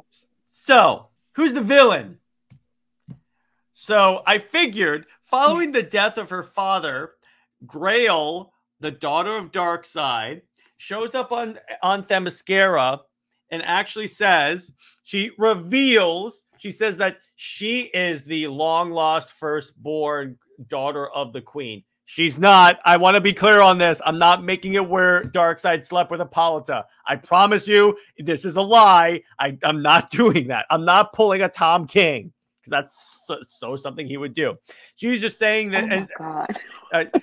I have to put that addendum because someone's going to comment, Jared wants Darkseid to sleep with Hippolyta. No, I don't. No, I don't. So it turns out that, so she starts riling up a few of the radical Amazons, because of course not all the Amazons are going to be for opening up man's world. And this kind of leads to a little Amazon civil war that Diana comes home to. So we have Donna and Grail actually have a little bit of so essentially this is my first homage. So Diana and Diana shows up, and then Donna essentially says there's this pale skinned Amazon that's like riling everyone up for war, and then Diana goes, "What?" She sees Grail, doesn't immediately connect that Grail is the daughter of Darkseid because no one knows who that is. That Darkseid had a daughter. So then Diana and Grail would have a debate, like an actual debate, and this is homaging Diana's the diplomatic component of Wonder Woman and her need to talk things through first. In other words, this is how we homage the diplomat of Diana. Now the attempt fails, and Grail challenges Diana to another contest for the mantle of Wonder Woman. In other words, for the role of champion. And that's what's going to and that's essentially like they go through a few of the same challenges that Wonder Woman went through to become Wonder Woman. Now, the contest ends with a battle to the death, kind of like Diana facing Medusa. This is why I have that image on there. And so Diana emerges victorious, and she has her sword at Grail's neck, like something like this or like this. I haven't decided on the pose yet, but we can decide that when we actually start shooting this thing. And so when Grail tells Diana to kill her, this is what Diana says. I actually wrote this down. More or less this. She goes, there has been enough killing. We Amazons should be united in bringing peace and love to man's world. My membership in the Justice League has been used against me by a few, because there were a few like Amazons that would say you've been hanging out with those powered men for too long. So Diana says my membership in the Justice League has been used against me by a few, but I must say the League is the example of that collaboration between men and women is possible. So take my hand, sister. And then Grail then opens a boom tube and leaves after revealing her true heritage and says, basically says, I'll never side again. I'll never call a sister the woman who contributed to the death of my father, Darkseid. And then the boom tube closes. And then we can hint, like, maybe in a Wonder Woman 4, she'll show up with like parademons and stuff. But the point is that part is ended. And that's pretty much the plot of the movie. So my point with this is that I wanted to homage both parts of Wonder Woman, because you are right. Too many movies only go like warrior or diplomat, or too many writers only go warrior and diplomat. So this is my way of doing both. She starts off talking and is like, and they essentially have a full on like actual Socratic like debate, so that it's like this is Wonder Woman as the diplomat. Now, obviously, that ends. And by the way, one of the radical Amazons actually tries to assassinate Diana during the debate by like firing an arrow, and then she blocks it. And then eventually, Grail, trying to ingratiate herself, says, "Enough of this." So, in other words, Grail goaded that Amazon, says, as soon as like I'm in the middle of the debate, come and fire an arrow at Diana. So Grail says, let's settle this in the Amazon way with another contest. And then it leads to the contest and the battle and stuff. But then again, it leads to, so Diana's obviously going to win. And Grail tells her, okay, kill me. This was a battle to the death. And then Diana says, no, I'm not going to do that, because we should be together. I shouldn't be killing Amazons. I am your queen. I am your ruler. We're supposed to be I'm essentially trying to homage the speech that good Wonder Woman gave to Injustice Wonder Woman, where it's like, we're supposed to be the examples of peace and like a beacon to higher understanding, and we're acting like the most baseless of men. So let's actually start fulfilling our mission. And then it ends. One of the last shots is Diana in front of the United Nations, kind of like Aquaman 2 ended, except this time the last shot is essentially her saying, Themyscira, now after so many millennia, it closed off in fear, now opens up our hands in friendship. The movie ends. That is really, really good. I mean, I guess we both wanted like a heavy hitter, villain. Yep. And Because for I Diana. figured, why not have another Amazon be the villain? Hence, which is why the movie is titled War of the Amazons. Yeah, and what we're trying to do is just put Diana back to, again, her mission. It And feels like notice, everything. one other thing I did. Clark only shows up for a very brief portion of this movie. Exactly. This is all Wonder Woman characters. He shows up because, again, at this point, I wanted Wonder Woman to have some interaction with Superman. But so it was more like, okay, I want to bring in Donna. And Donna, by the way, is on the island while Grail is like riling up the Amazon. So even she's like, that's not what Diana taught me about the Amazon. So she's like, kind of like, what is going on? And then when Diana shows up on the island, Donna says, hey, there's an Amazon that's very dangerous right now. Yeah. And again, bringing it back to, you don't have Clark in it again. Neither one of us. He's not. Want him to be. Let's wait. Clark is a cameo. He is not a supporting character. Right. Or a glorified cameo. But either way, he isn't so much of a support. He is just there to establish that they have, I mean, what they are supposed to have. They are supposed to have that friendship. If she is going to talk to someone of the Justice League, and outside, or anything like that, it's Clark. He is supposed to be her best friend. Because he understands, as we said in Justice League 12, he understands the whole feeling of being alone or like straddling between two worlds. Yeah. So, and understanding the responsibility and everything like that. So that is why, we have these little bits of him, there, but it's mostly of them talking about their struggles and giving each other like little pep talks or discussing even their differences. That is who they are. That is, what drew, I think that's what drew us to them, especially in post-crisis, because that is what they did. It was more so them talking and understanding each other. And again, even if they did have a conflict, it balanced out, Mm-hmm. And then again, we're bringing back, it's irritable because that 100-year gap is just killing just everything. However, trying to fill it all in, we're trying to put her supporting cast back. But it's mainly still about the women. And that is what Wonder Woman's story is supposed to be about. You can have men somewhat in it, sprinkled in like a little speck or whatever, but the main focus should always be the women, whether it is Grail or Cersei as the villains, Diana having conflict with the Amazons herself. Even, I don't want Hippolyta dead because it just feels like I do, but I don't. It's kind of like Diana needs that emotional toll because, again, her grieving over a dude is just no. So she didn't even grieve that much over her aunt. She didn't. So with having a major tragic death be her mother, then that works. But I don't want her to die yet because, again, we didn't really have that established relationship as she was supposed to. Yes, she left the island, but going back, she needs to go back to her mother.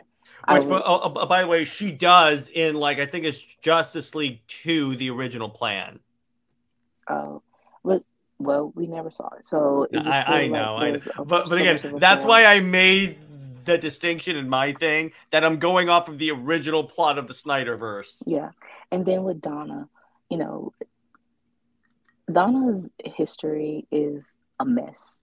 She is supposed to be Diana's twin sister, a mirror version of her. Or she was just young Diana at one point. Yeah, be young Diana. She's supposed to be a random young girl she saved from a fire. Then it was supposed to be the rumored of New 52, her being like a potential like time displaced daughter of Clark and Diana.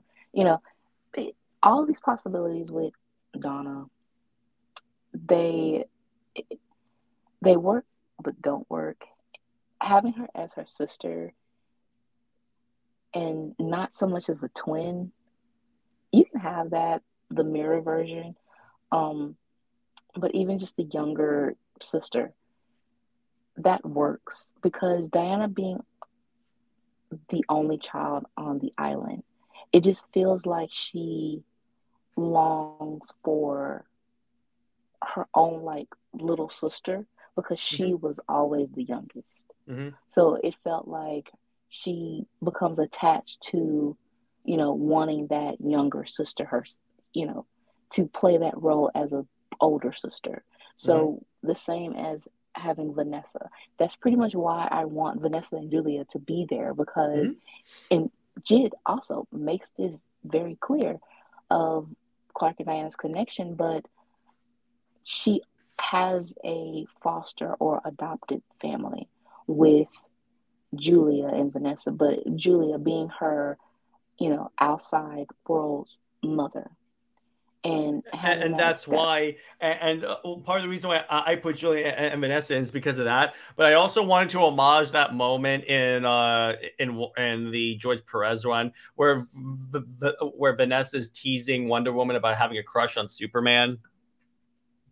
Yeah, that, but again, it wouldn't be, let me be clear on this. When I say that, it doesn't mean that Wonder Woman's going to spend the entire movie smitten with Superman. I'm just putting in there for little teases, but for the most part, to Brit's point, is Julia Vanessa so she can have a family here and not just on the island. Right. So, yeah, just that of establishing her supporting cast and not have them ignored or dead. You know, I mean, I would think that in 84, you know, in the mall scene, Jenkins had a little girl kind of like randomly, but it just pretty much reminded you of with having 84 as your theme in the 80s, you know, that's Perez. You would think that she would have Julia and Vanessa, you know, within that time. But that was very much a wasted opportunity, lost opportunity. But in the present day, I would much rather them be present day. But I don't want them to have like bloodlines when Vanessa was this emo kid already. No, she's not going to be an emo kid that's jealous of Diana. No. Because again, that was really stupid in Bloodlines. Yeah, I would want her to. They have this very close relationship. They love each other, and it makes it all the more tragic when she becomes Silver Swan because it's kind of like, again, Diana. She's not perfect. She is going to fail. She's going to, you know, make mistakes, but she still, you know, tried to give her all and try to love and, you know, balance certain things out that just wouldn't balance out for her.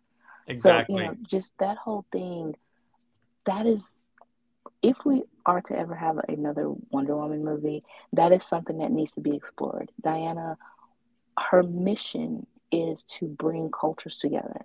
She doesn't need to be 100+ years old. She doesn't need to, you know, that old as dirt type thing. No, not for Wonder Woman. She needs to be young. She needs to be in present day because with her, she is supposed to challenge the status quo of that time and help move it forward. She can't be old as dirt and, you know, failing her mission within 10 years of out of 100.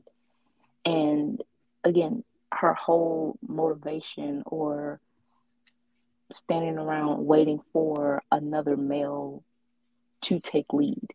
She is supposed to take lead. Yeah. And on that, the reason why I picked Grail as opposed to like a lot of other Wonder Woman villains, because she has great villains. Again, she has great villains no matter what DC will tell you. The reason why I picked Grail is because A, I'm tired of Wonder Woman constantly fighting dudes. Let's give her a female villain. Because ultimately, even though she fought Cheetah in that movie, ultimately it was versus Maxwell Lord, who she didn't even kill.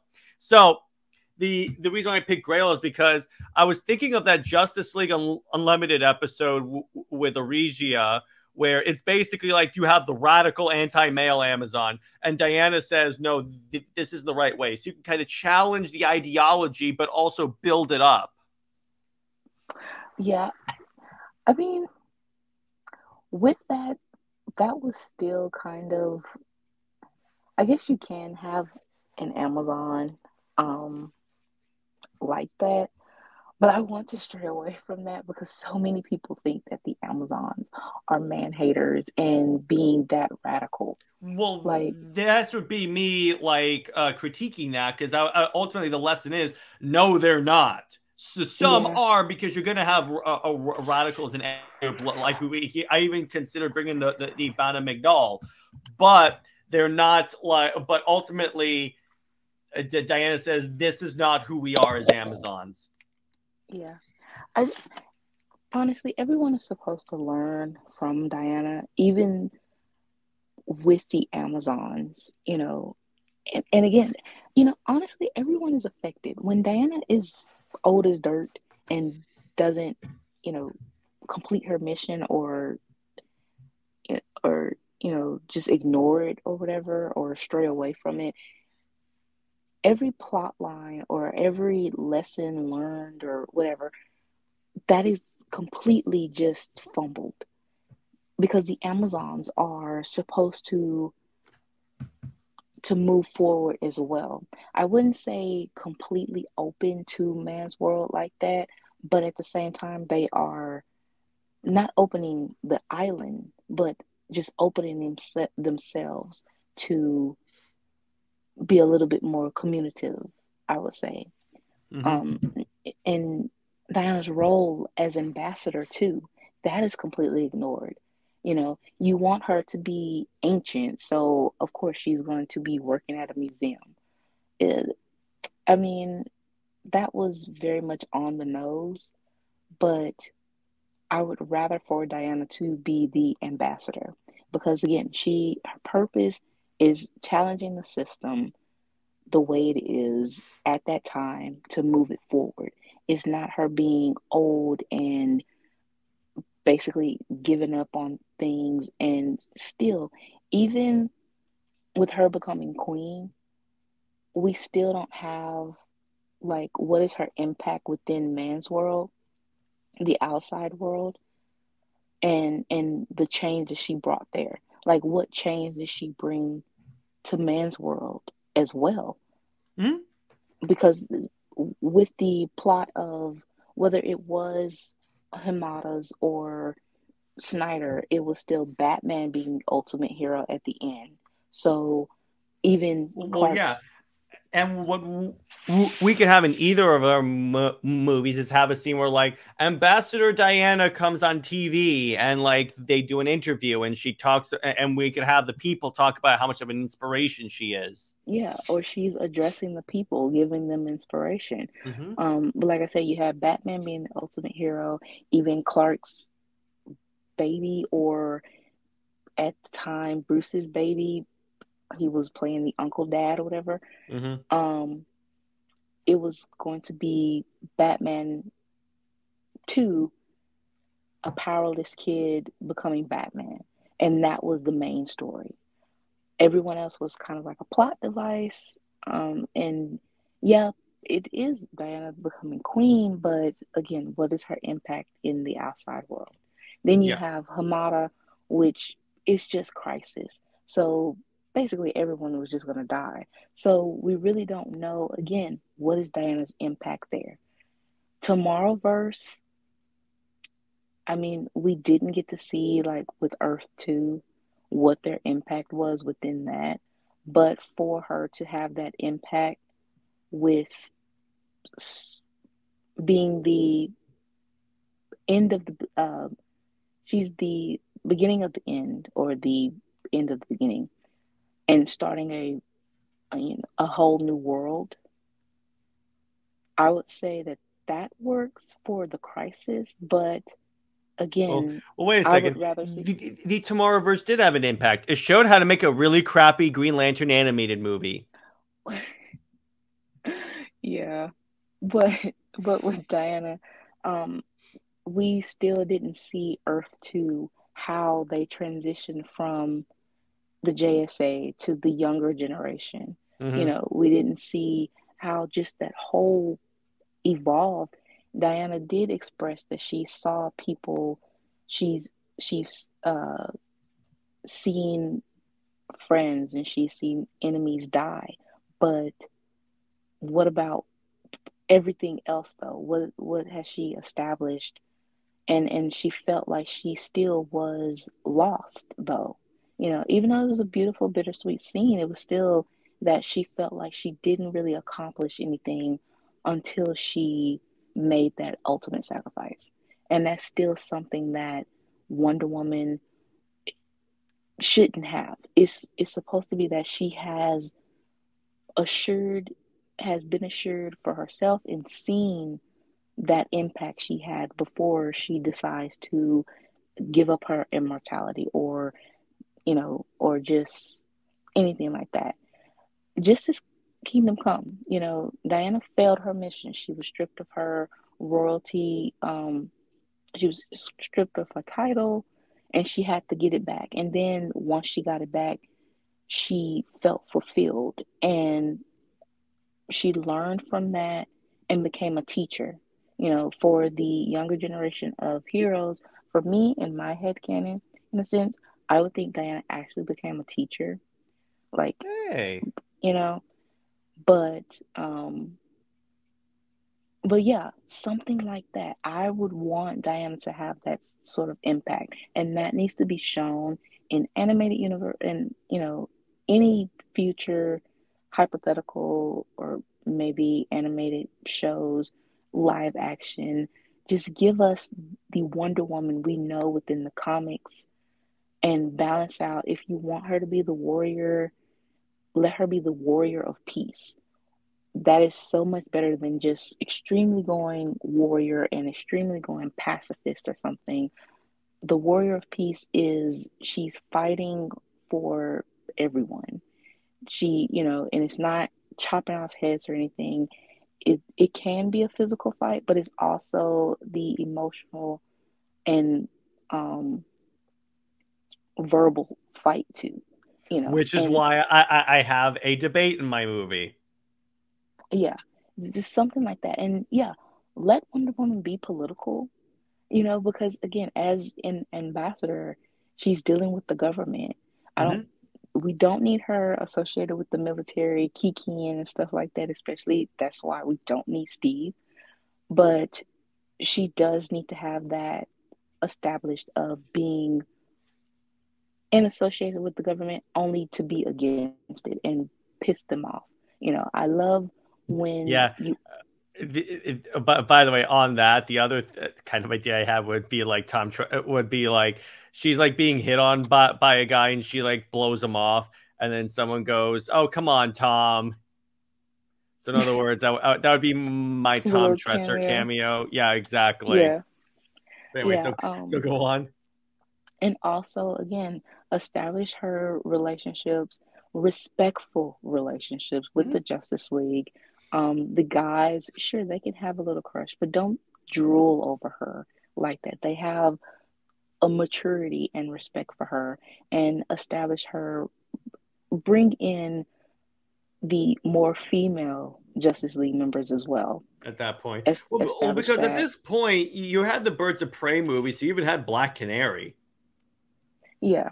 So, that that needs to be established as well. And then finally, just her relationship with Clark. Again, they are best friends. And with Wonder Woman's narrative, we already know Superman's narrative is complicated because of the status quo, and they act like even female characters within his own, lore is a threat to Lois. So Diana, so within his perspective, that's a little Maybe bit that's a problem with Lois as a character. true. And it's, you're right. Um, But from Diana's perspective, Clark has always been her best friend and the one she confides in. Is has nothing to do with romance. The romance can be hinted with, is more so like you're just asking, or for the general audience to be asking, are they? You know, and So in then other words, we're gonna be, to quote Clunrad, ambiguous. right. And then you want them to also root for them. So and it feels like once you establish that and establish those seeds, not only are you giving again the general audience to care for Diana as a character, it's not her just as an emblem, just as an icon, or just for that moment. You were actually establishing Wonder Woman, Diana Prince, Diana of Themyscira, as this impactful female empowerment character that she is always supposed to be. And Yeah, and again, I would, so for fun. By the way, going back to Homage and Clark, I would 100% have the line where Diana goes, "Oh, trust me, Clark knows how to get his hands dirty." That's in my movie. And then I would say, and then someone would say, do you want to explain that line in interviews? I would go, oh no, I was just trying to leave it ambiguous. See, Michael Conrad, it doesn't work that way.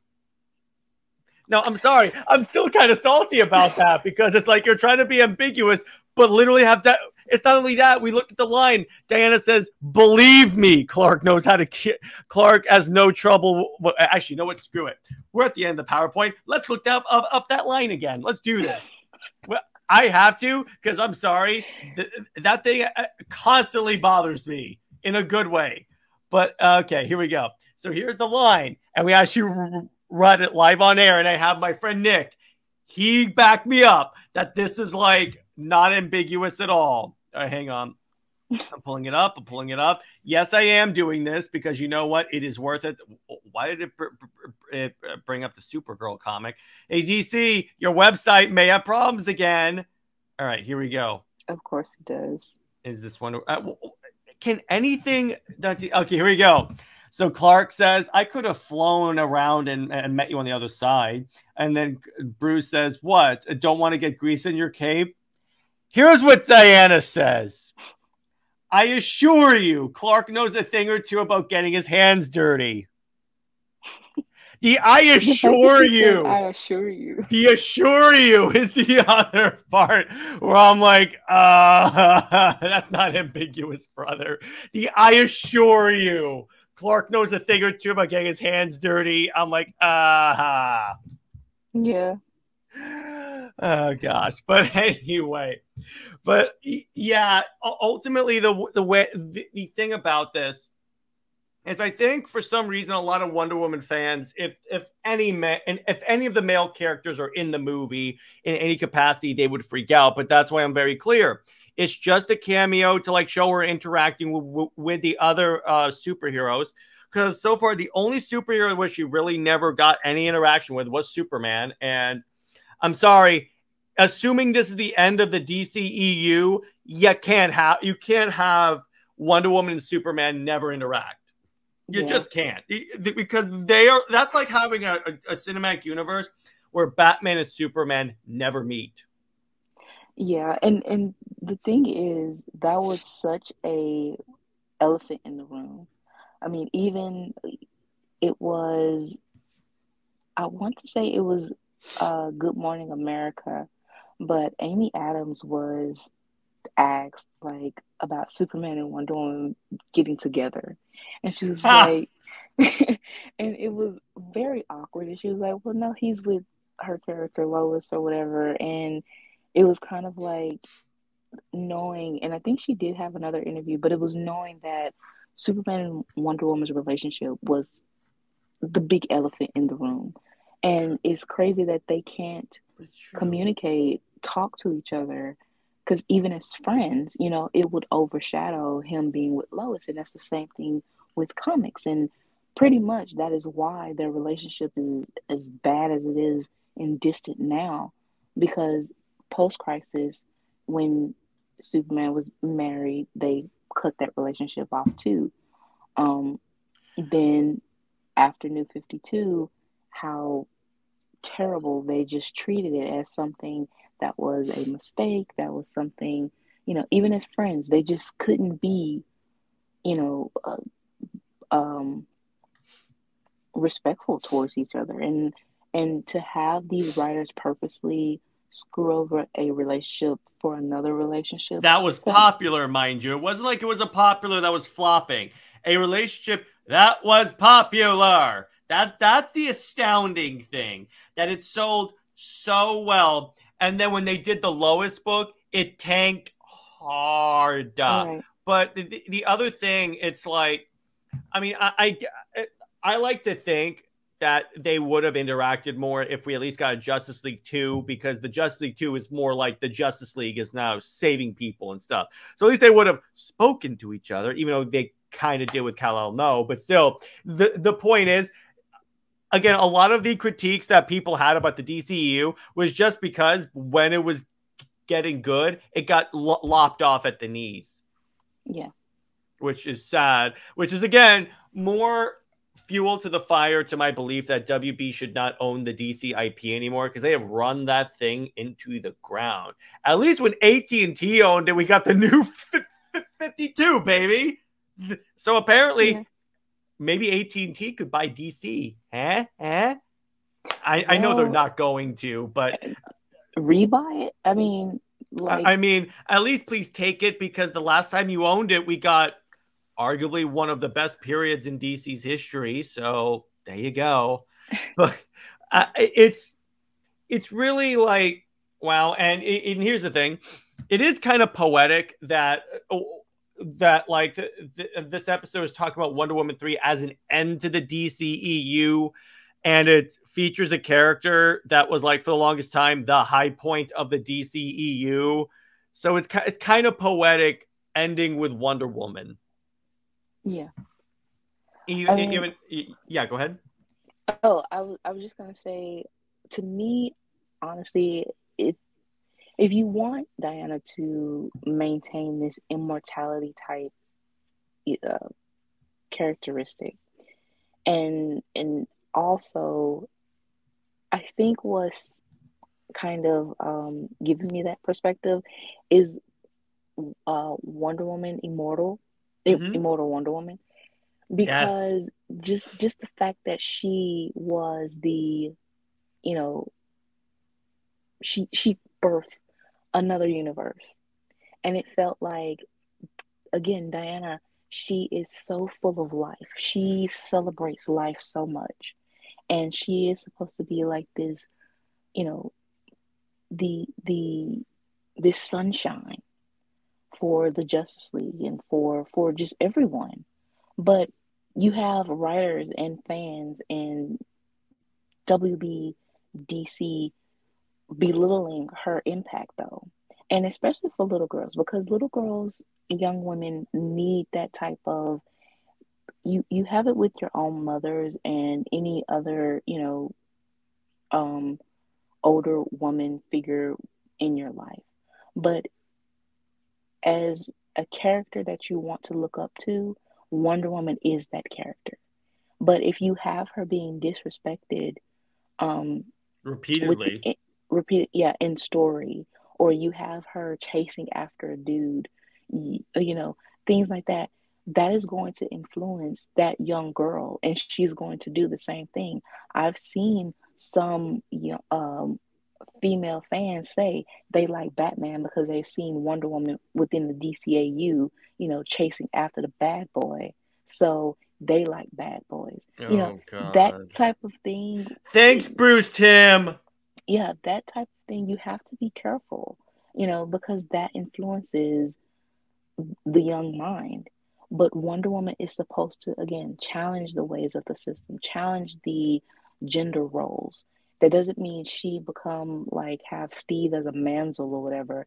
It's just in a sense of equality and true feminism, true female empowerment. It's not about who's stronger. It's just the fact of respecting each other. And when you have that, show that, that a strong female character is having that respect amongst the other, strong male character, especially with Superman. That is why she was created as an equal counterpart and challenge to him as well, for him to change his perspectives. But when you have him, you know, go about like how Tuckerverse did with basically demonizing her perspective of the secret identity. I know Tomasi wrote it, but he still wrote it in a sense of Diana's calling it just a masquerade, Mm-hmm. or making it seem like she doesn't understand the secret identity. No, her perspective Or is having her be more inclined toward the variant of Superman literally called the Eradicator. right. Her loving the otherness. You you're saying that that's wrong to love someone that is different, that is, or that you have to comply with the system, or that she's aligning with the military, being with Steve. It's certain things with Wonder Woman they think is they're doing the right thing with traditional type thinking, but it's actually hurting her character. And she is the character that's supposed to stand out. But when you have writers who want to comply to the very problematic things that these characters are supposed to fight against, it's basically a losing battle for us who see this as a problem and want it to be different. Again, we want Wonder Woman, we want Superman to embrace their otherness, to be like New 52 was flawed, but at the same time, we got the Clark and Diana that struggled with their otherness, but at the end embraced it. And and we were given, a little bit of that generation. And even with now, Superman and Wonder Woman are supposed to be ahead of his time. And within reality now, so many people want to embrace diversity.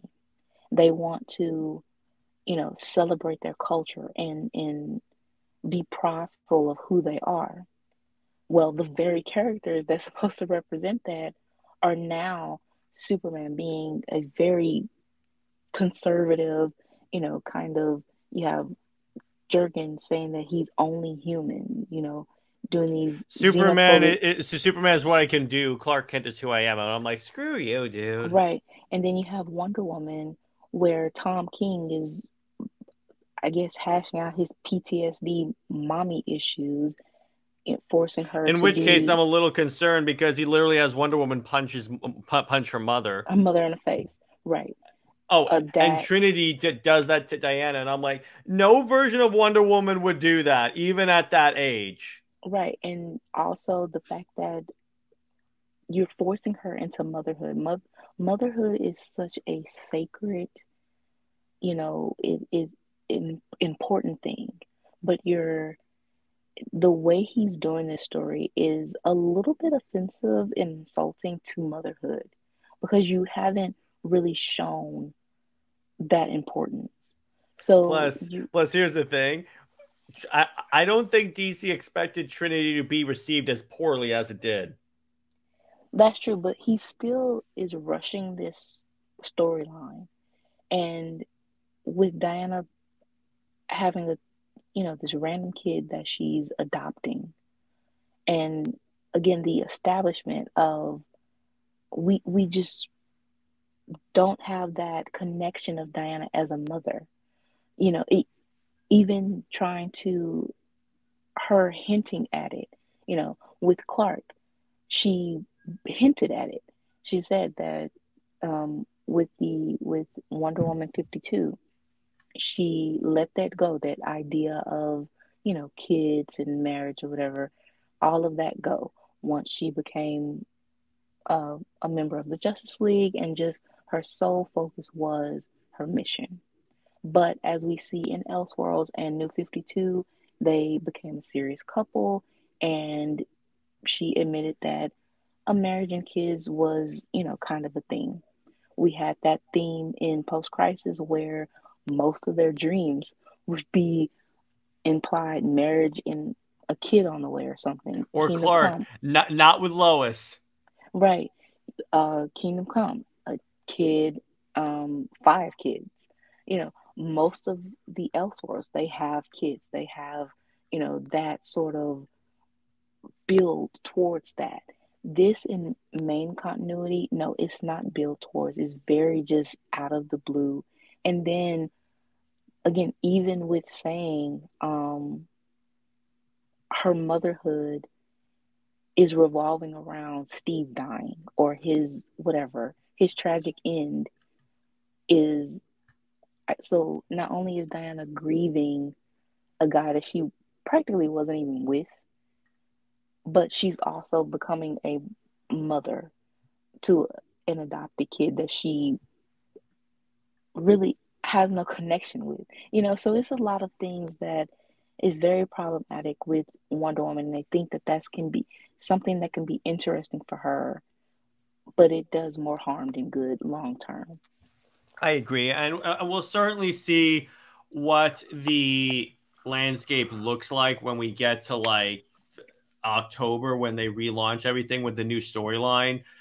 Which, see, here's the thing, and this would really confuse me, and I'll conclude after this. It's like I read the most recent issue of Wonder Woman, the one that's an Absolute Power tie-in. It's awesome. There's action and fun stuff. Obviously, I skipped the Trinity backup where it's like with Black Canary because I'm like, that's boring.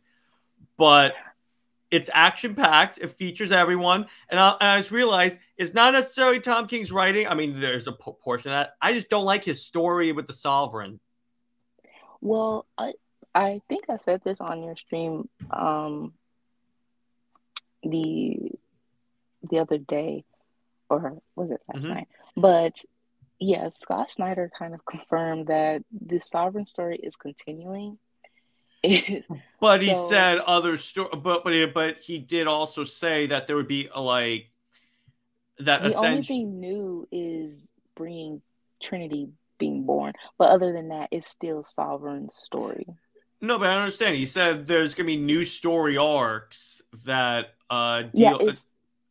new jumping on points. If he keeps that story going on, that's not a new jumping on point. Yeah, he said that. Let me see the tweet. He said that for the exception of Tom King's and Daniel's Wonder Woman, other books will start like it's a jumping. No. I think I know what you're talking about. That was a tweet, or I think he was just talking about, with the exception of like Wonder Woman, and he named a couple of other books, the creative teams are changing. Oh, is that it? I thought it was that. But based upon what you're saying, I'm fairly certain that's what he was talking about. I'm actually going to look that up because that's actually a good point. Because from the way you're describing it, it sounds to me like it's just him talking about, because that was the other thing. Some of the creative teams are changing. Here it is. He says some books like Wonder Woman by Tom King and Daniel St. Pierre will be continuing longer stories that you've been reading. Oh, God damn it! Yeah, but he said, but just like every other book, they will begin a new arc within the storyline in October. So basically, the long story is still Sovereign. It's just a new arc, which the new arc is introducing Trinity, but it's still the Sovereign long story. Which I gotta imagine at a certain point they'll wrap that up soon, because that's not working for Wonder Woman. I gotta imagine that at some point even DC will say, okay, you know what, we're done. Particularly with the WBD cash drying up. Yeah, it seems to me, based upon that video that Scott Snyder put out a little while ago, it seemed like DC is desperate right about now. Honestly, they are, because even with Williamson saying that like something new and fresh, but you have Lois being Superwoman, which isn't very new and fresh at all. These books, what they're trying to do is basically like old house, new paint. but the old house needs repairs, and they Hmm. refuse to give the house repairs, actual, renovations and upgrades. They just want to paint over it, and that's it, that's all. And even with Scott Snyder's absolute with that, I mean, he wanted Batman to be he wanted to bring in the horror and stuff and bring in dark. And he's saying that this is New 52. New 52 wasn't dark. It might have been dark for him, with being Batman and trying to put in the horror with Batman, but that wasn't just the whole entire line. And with everyone being, dark and broody, emo, Wonder Woman being a witch, Superman being, having the emo hair and the black suit, the whole aesthetic and the dark side energy. Hmm. I Which feel I'm like, like, what the hell is Darkseid energy? right, I feel like this was an opportunity really to give us more of, yes, you want something fresh, you want something different, but not dark. That was the thing, that no, we did not want dark.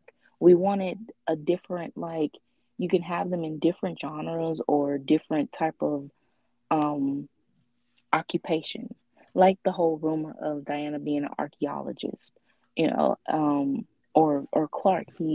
I don't know, he can be a football player, or he can come from Krypton as an adult, but still, have that, the kindness that he has always had. But he was raised by Laura and Jor-El, or Laura and Jor-El came to Earth with him, and they lived in the city or on a farm or somewhere like that. That sort of thing. But to make it a dark energy world, and everyone is, like I said, in a sense horrified, that is something, is kind of like, yeah, this is very much a Scott Snyder thing. And but to say that it was New 52, no, it wasn't a New 52, was it horror? So I don't know. Either way, for Wonder Woman fans, I mean, it feels like Wonder Woman fans are kind of coping with the fact of trying to big up the absolute thing, with her having the skeleton Pegasus, with Well, her the having the other big thing is sword. like they're also trying to like cope that if they got a animated series, they forget that the same people that they critique all the time would be in charge of it, particularly Bruce Timm. So how do you think that's gonna work? Right. So, I mean, it's a lot of coping. And for me, as a Wonder Woman fan, I just really just want a balance and respect. I want Diana to succeed, as she gained momentum really in New 52, and which ironically, again, you ignore because of her relationship. That didn't reduce her or anything. It made her the equal she's supposed to be, because it demanded it, and it was something that, you know it in order to sell Clark and Diana's romantic relationship and their partnership, she has to be equal. But as we see, even with trying to promote the Trinity, how superficial that is, and how it's not a Trinity, it's just the world finest and Wonder Woman. Even with Trinity, Lizzie, Mhm. it's Super Sons and Lizzie, or Super Sons babysitting Lizzie. There's no Trinity. Not in a sense of how DC is supposedly marketing them. And even with James Gunn's universe, we would have had a Wonder Woman movie on the silver screen, not an HBO Max exclusive that she isn't even in at the beginning of. Exactly. Exactly. The show doesn't count because it's not featuring Die Frickin' Anna. Yeah, so I mean, she probably will be featured, but only featured in the last couple of episodes, because it's. I believe Don't be so that sure. Don't be so sure, Britt. I'm not, but I believe that she is supposed to be introduced at some point before the Justice League film. So you know, it wouldn't make sense for her not to be at least in the very last episode. If Brit, she isn't, a lot of the stuff with the DCU makes no sense. yeah, Jared, I'm trying to give them a Doesn't little feel ounce so of good, does something. it? Doesn't feel so good, does I'm it? I'm trying to give a speck, but I can't even give that speck. It's it's yeah. Am I wrong though? You are not wrong. It There you is go. yeah. That's So really it, because it's like you want to give praise, but this is WBD we're talking about, and they're not known for making good decisions when it comes to DC characters. So that's my true. whole point. It's like, regardless of my feelings of the DCU, of James Gunn or anything like that, I don't. The real reason why I don't think any of this is gonna really come to fruition is because of WBD, and A, their money issues, and B, I don't trust this company. That's really it. Until a new company buys DC, I will not be confident in it. I will not have a single speck of confidence. But on that note, yeah, it's a good place to leave it. So, Britt, do you have anything you want to tease us with? Okay, so I've uploaded the first chapter of my collaborative story with Jid, and Pretty good. thank you. Um, fanfiction.net is giving issues, As so it it always is is. on the archive website. Um, yeah, so everyone that has been able to read it, um, I thank you for that. But yeah, it I'm going to try to find another website, fanfiction website that, you know, is workable. Um, so that to be able to finish that one was, as this episode really is about, is Wonder Woman dealing with, you know, the reaction to her purpose, to her mission, and you know, the kind of story that with writing just by fan fiction is the kind of story we want actually on the big screen. So as we are rewriting, you know, um, comic stories from the past to give a better, you know, fill in the blanks or give a better conclusion or just a better storyline. This is the same thing that Jid and I is doing, which is Wonder Woman's purpose and giving it a little bit more respect that it deserves. With the Shelterverse chapter 2 is almost complete, and finally to finish up those little details that really expands the whole story. And you can see if you can get your points. Yes. Oh, definitely. I told you, hinted some things, and told you, you know, about what I put into the chapter, but how to actually read it and the rest of the detail, yeah, I am definitely getting my points. Um, then we just have other little one shots and finishing up Athens. Athens, next chapter.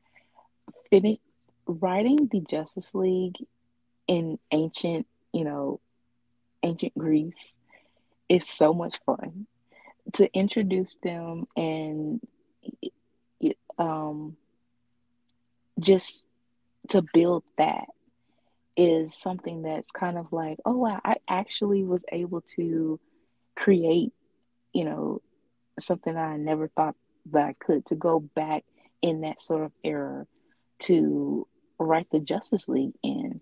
So to have that sort of creativity going on, and also giving them little names, because of course they're not going to be the traditional Superman and Wonder Woman or, you know, Flash yet, not really, but so to have them like have nicknames for the people, for the public to call them is very fun. And Mm-hmm. then of course the just the ever expanding shelterverse. I mean, we have this story that is competing with story 3, and I'm just loving it so much. I already told you, Cat Jiff 9000. So Like to tease what the story is, I'm just gonna say one word: gladiator. that that and the other one. What? Oh, okay. Yeah. I know what you're Yeah, talking about. yeah, I know what you're talking about. Yeah. I'm not gonna tease that one. I'm not gonna tease that one. yeah. That one. Well, first, that one is kind of like it gives too much away from the first story. So yeah, Mhm. is but that one is very much kind of like boohoo, ugly crying again, and I'm very excited for when we just share all of these stories. I mean, it's gone from just one story to we have like 10 or We have 20. so much stuff that we're working on. And not only that, but we also expanding into other characters and their Oh relationships, yeah. those power couples. So yeah, it's just so much fun to create our own universe. And it's kind of like, It's more why is it so cohesive than hard? DC. Exact. Oh my God. Jared, please do not do that twinsy mind thing. Were you about to say that? I was. This is the second time tonight something like that has happened. Oh, I was gonna say coordinated. So I was gonna say like, yeah, we have better coordination, and I don't understand how is it so difficult for DC. Like, how are they? It just feels like maybe the passion isn't there for the characters, and honestly, that is felt. It feels more like the writers want royalties if they create a new character, Yeah. or with the stories, they hype up the story more than the actual execution of the story. Hmm. Just like how Tom King is doing with Trinity, or with trying to make Steve this great love or something, or even Williamson. He said that the House of Brainiac was supposed to be horror. I don't think that was horror. I don't Yeah, it's even. not horror. It's not. Yeah, From what I saw, it's not horror. yeah. So with um with the teasing, even Mark Wade, how he said that he sat on the story of Thunderboy becoming Magog for 25 years, and it just felt like that really didn't do the impact it should have if he was sitting on it for 25 years. It, it, it the only thing that I would say that kind of like we got out of that was John Kingdom Come Jonathan Hyperman um Hmm. getting a new, updated suit, which is kind of like the S symbol with the crown, and um he has stars on his pants, and a very balanced mixture of Clark and Diana's uniforms. Hmm. So that's pretty much the only thing a positive. But other than that, his Kingdom Come return to Kingdom Come arc, it just seemed like a a lack of um truly like embracing Kingdom Come. You just wanted your story for your Thunder Boy sidekick. Well, of course. Remember that was really an Alex Ross story. Because Kingdom Come. Right. So it just feels like Mark Wade is he knows the impact of Kingdom Come, and he knows how popular it is. He does say some very slick sugar honey iced tea um when it comes to referencing it, but at the same time he can't help but to reference the story, and also try to capture the magic that it has with writing his own story. And so I'm like, no, that's not what it is, especially when you can't embrace the story as what it is. I think that, and he's also saying that he can't figure out Wonder Woman, because the reason why is because she is intimidating because of what she stands for. She is supposed to stand out. So with all his other stories, you know, we see Diana in the background just standing there. Even Kingdom Come. I mean, Batman really didn't have Batman didn't truly have he had the role, but it wasn't as important as Diana's. And it felt like in order for Wade to feel comfortable writing or going back to the universe, Diana and the others had to take a step back, but he made it more of Bruce and Clark. And like, more on that in a future episode, because we really got to wrap this up. But stay heroic, everyone. Remember, Lois Lane is Lois Lane. She belongs with General Zod and Megatron. Zois and Max the Bat for life. I'll see you later.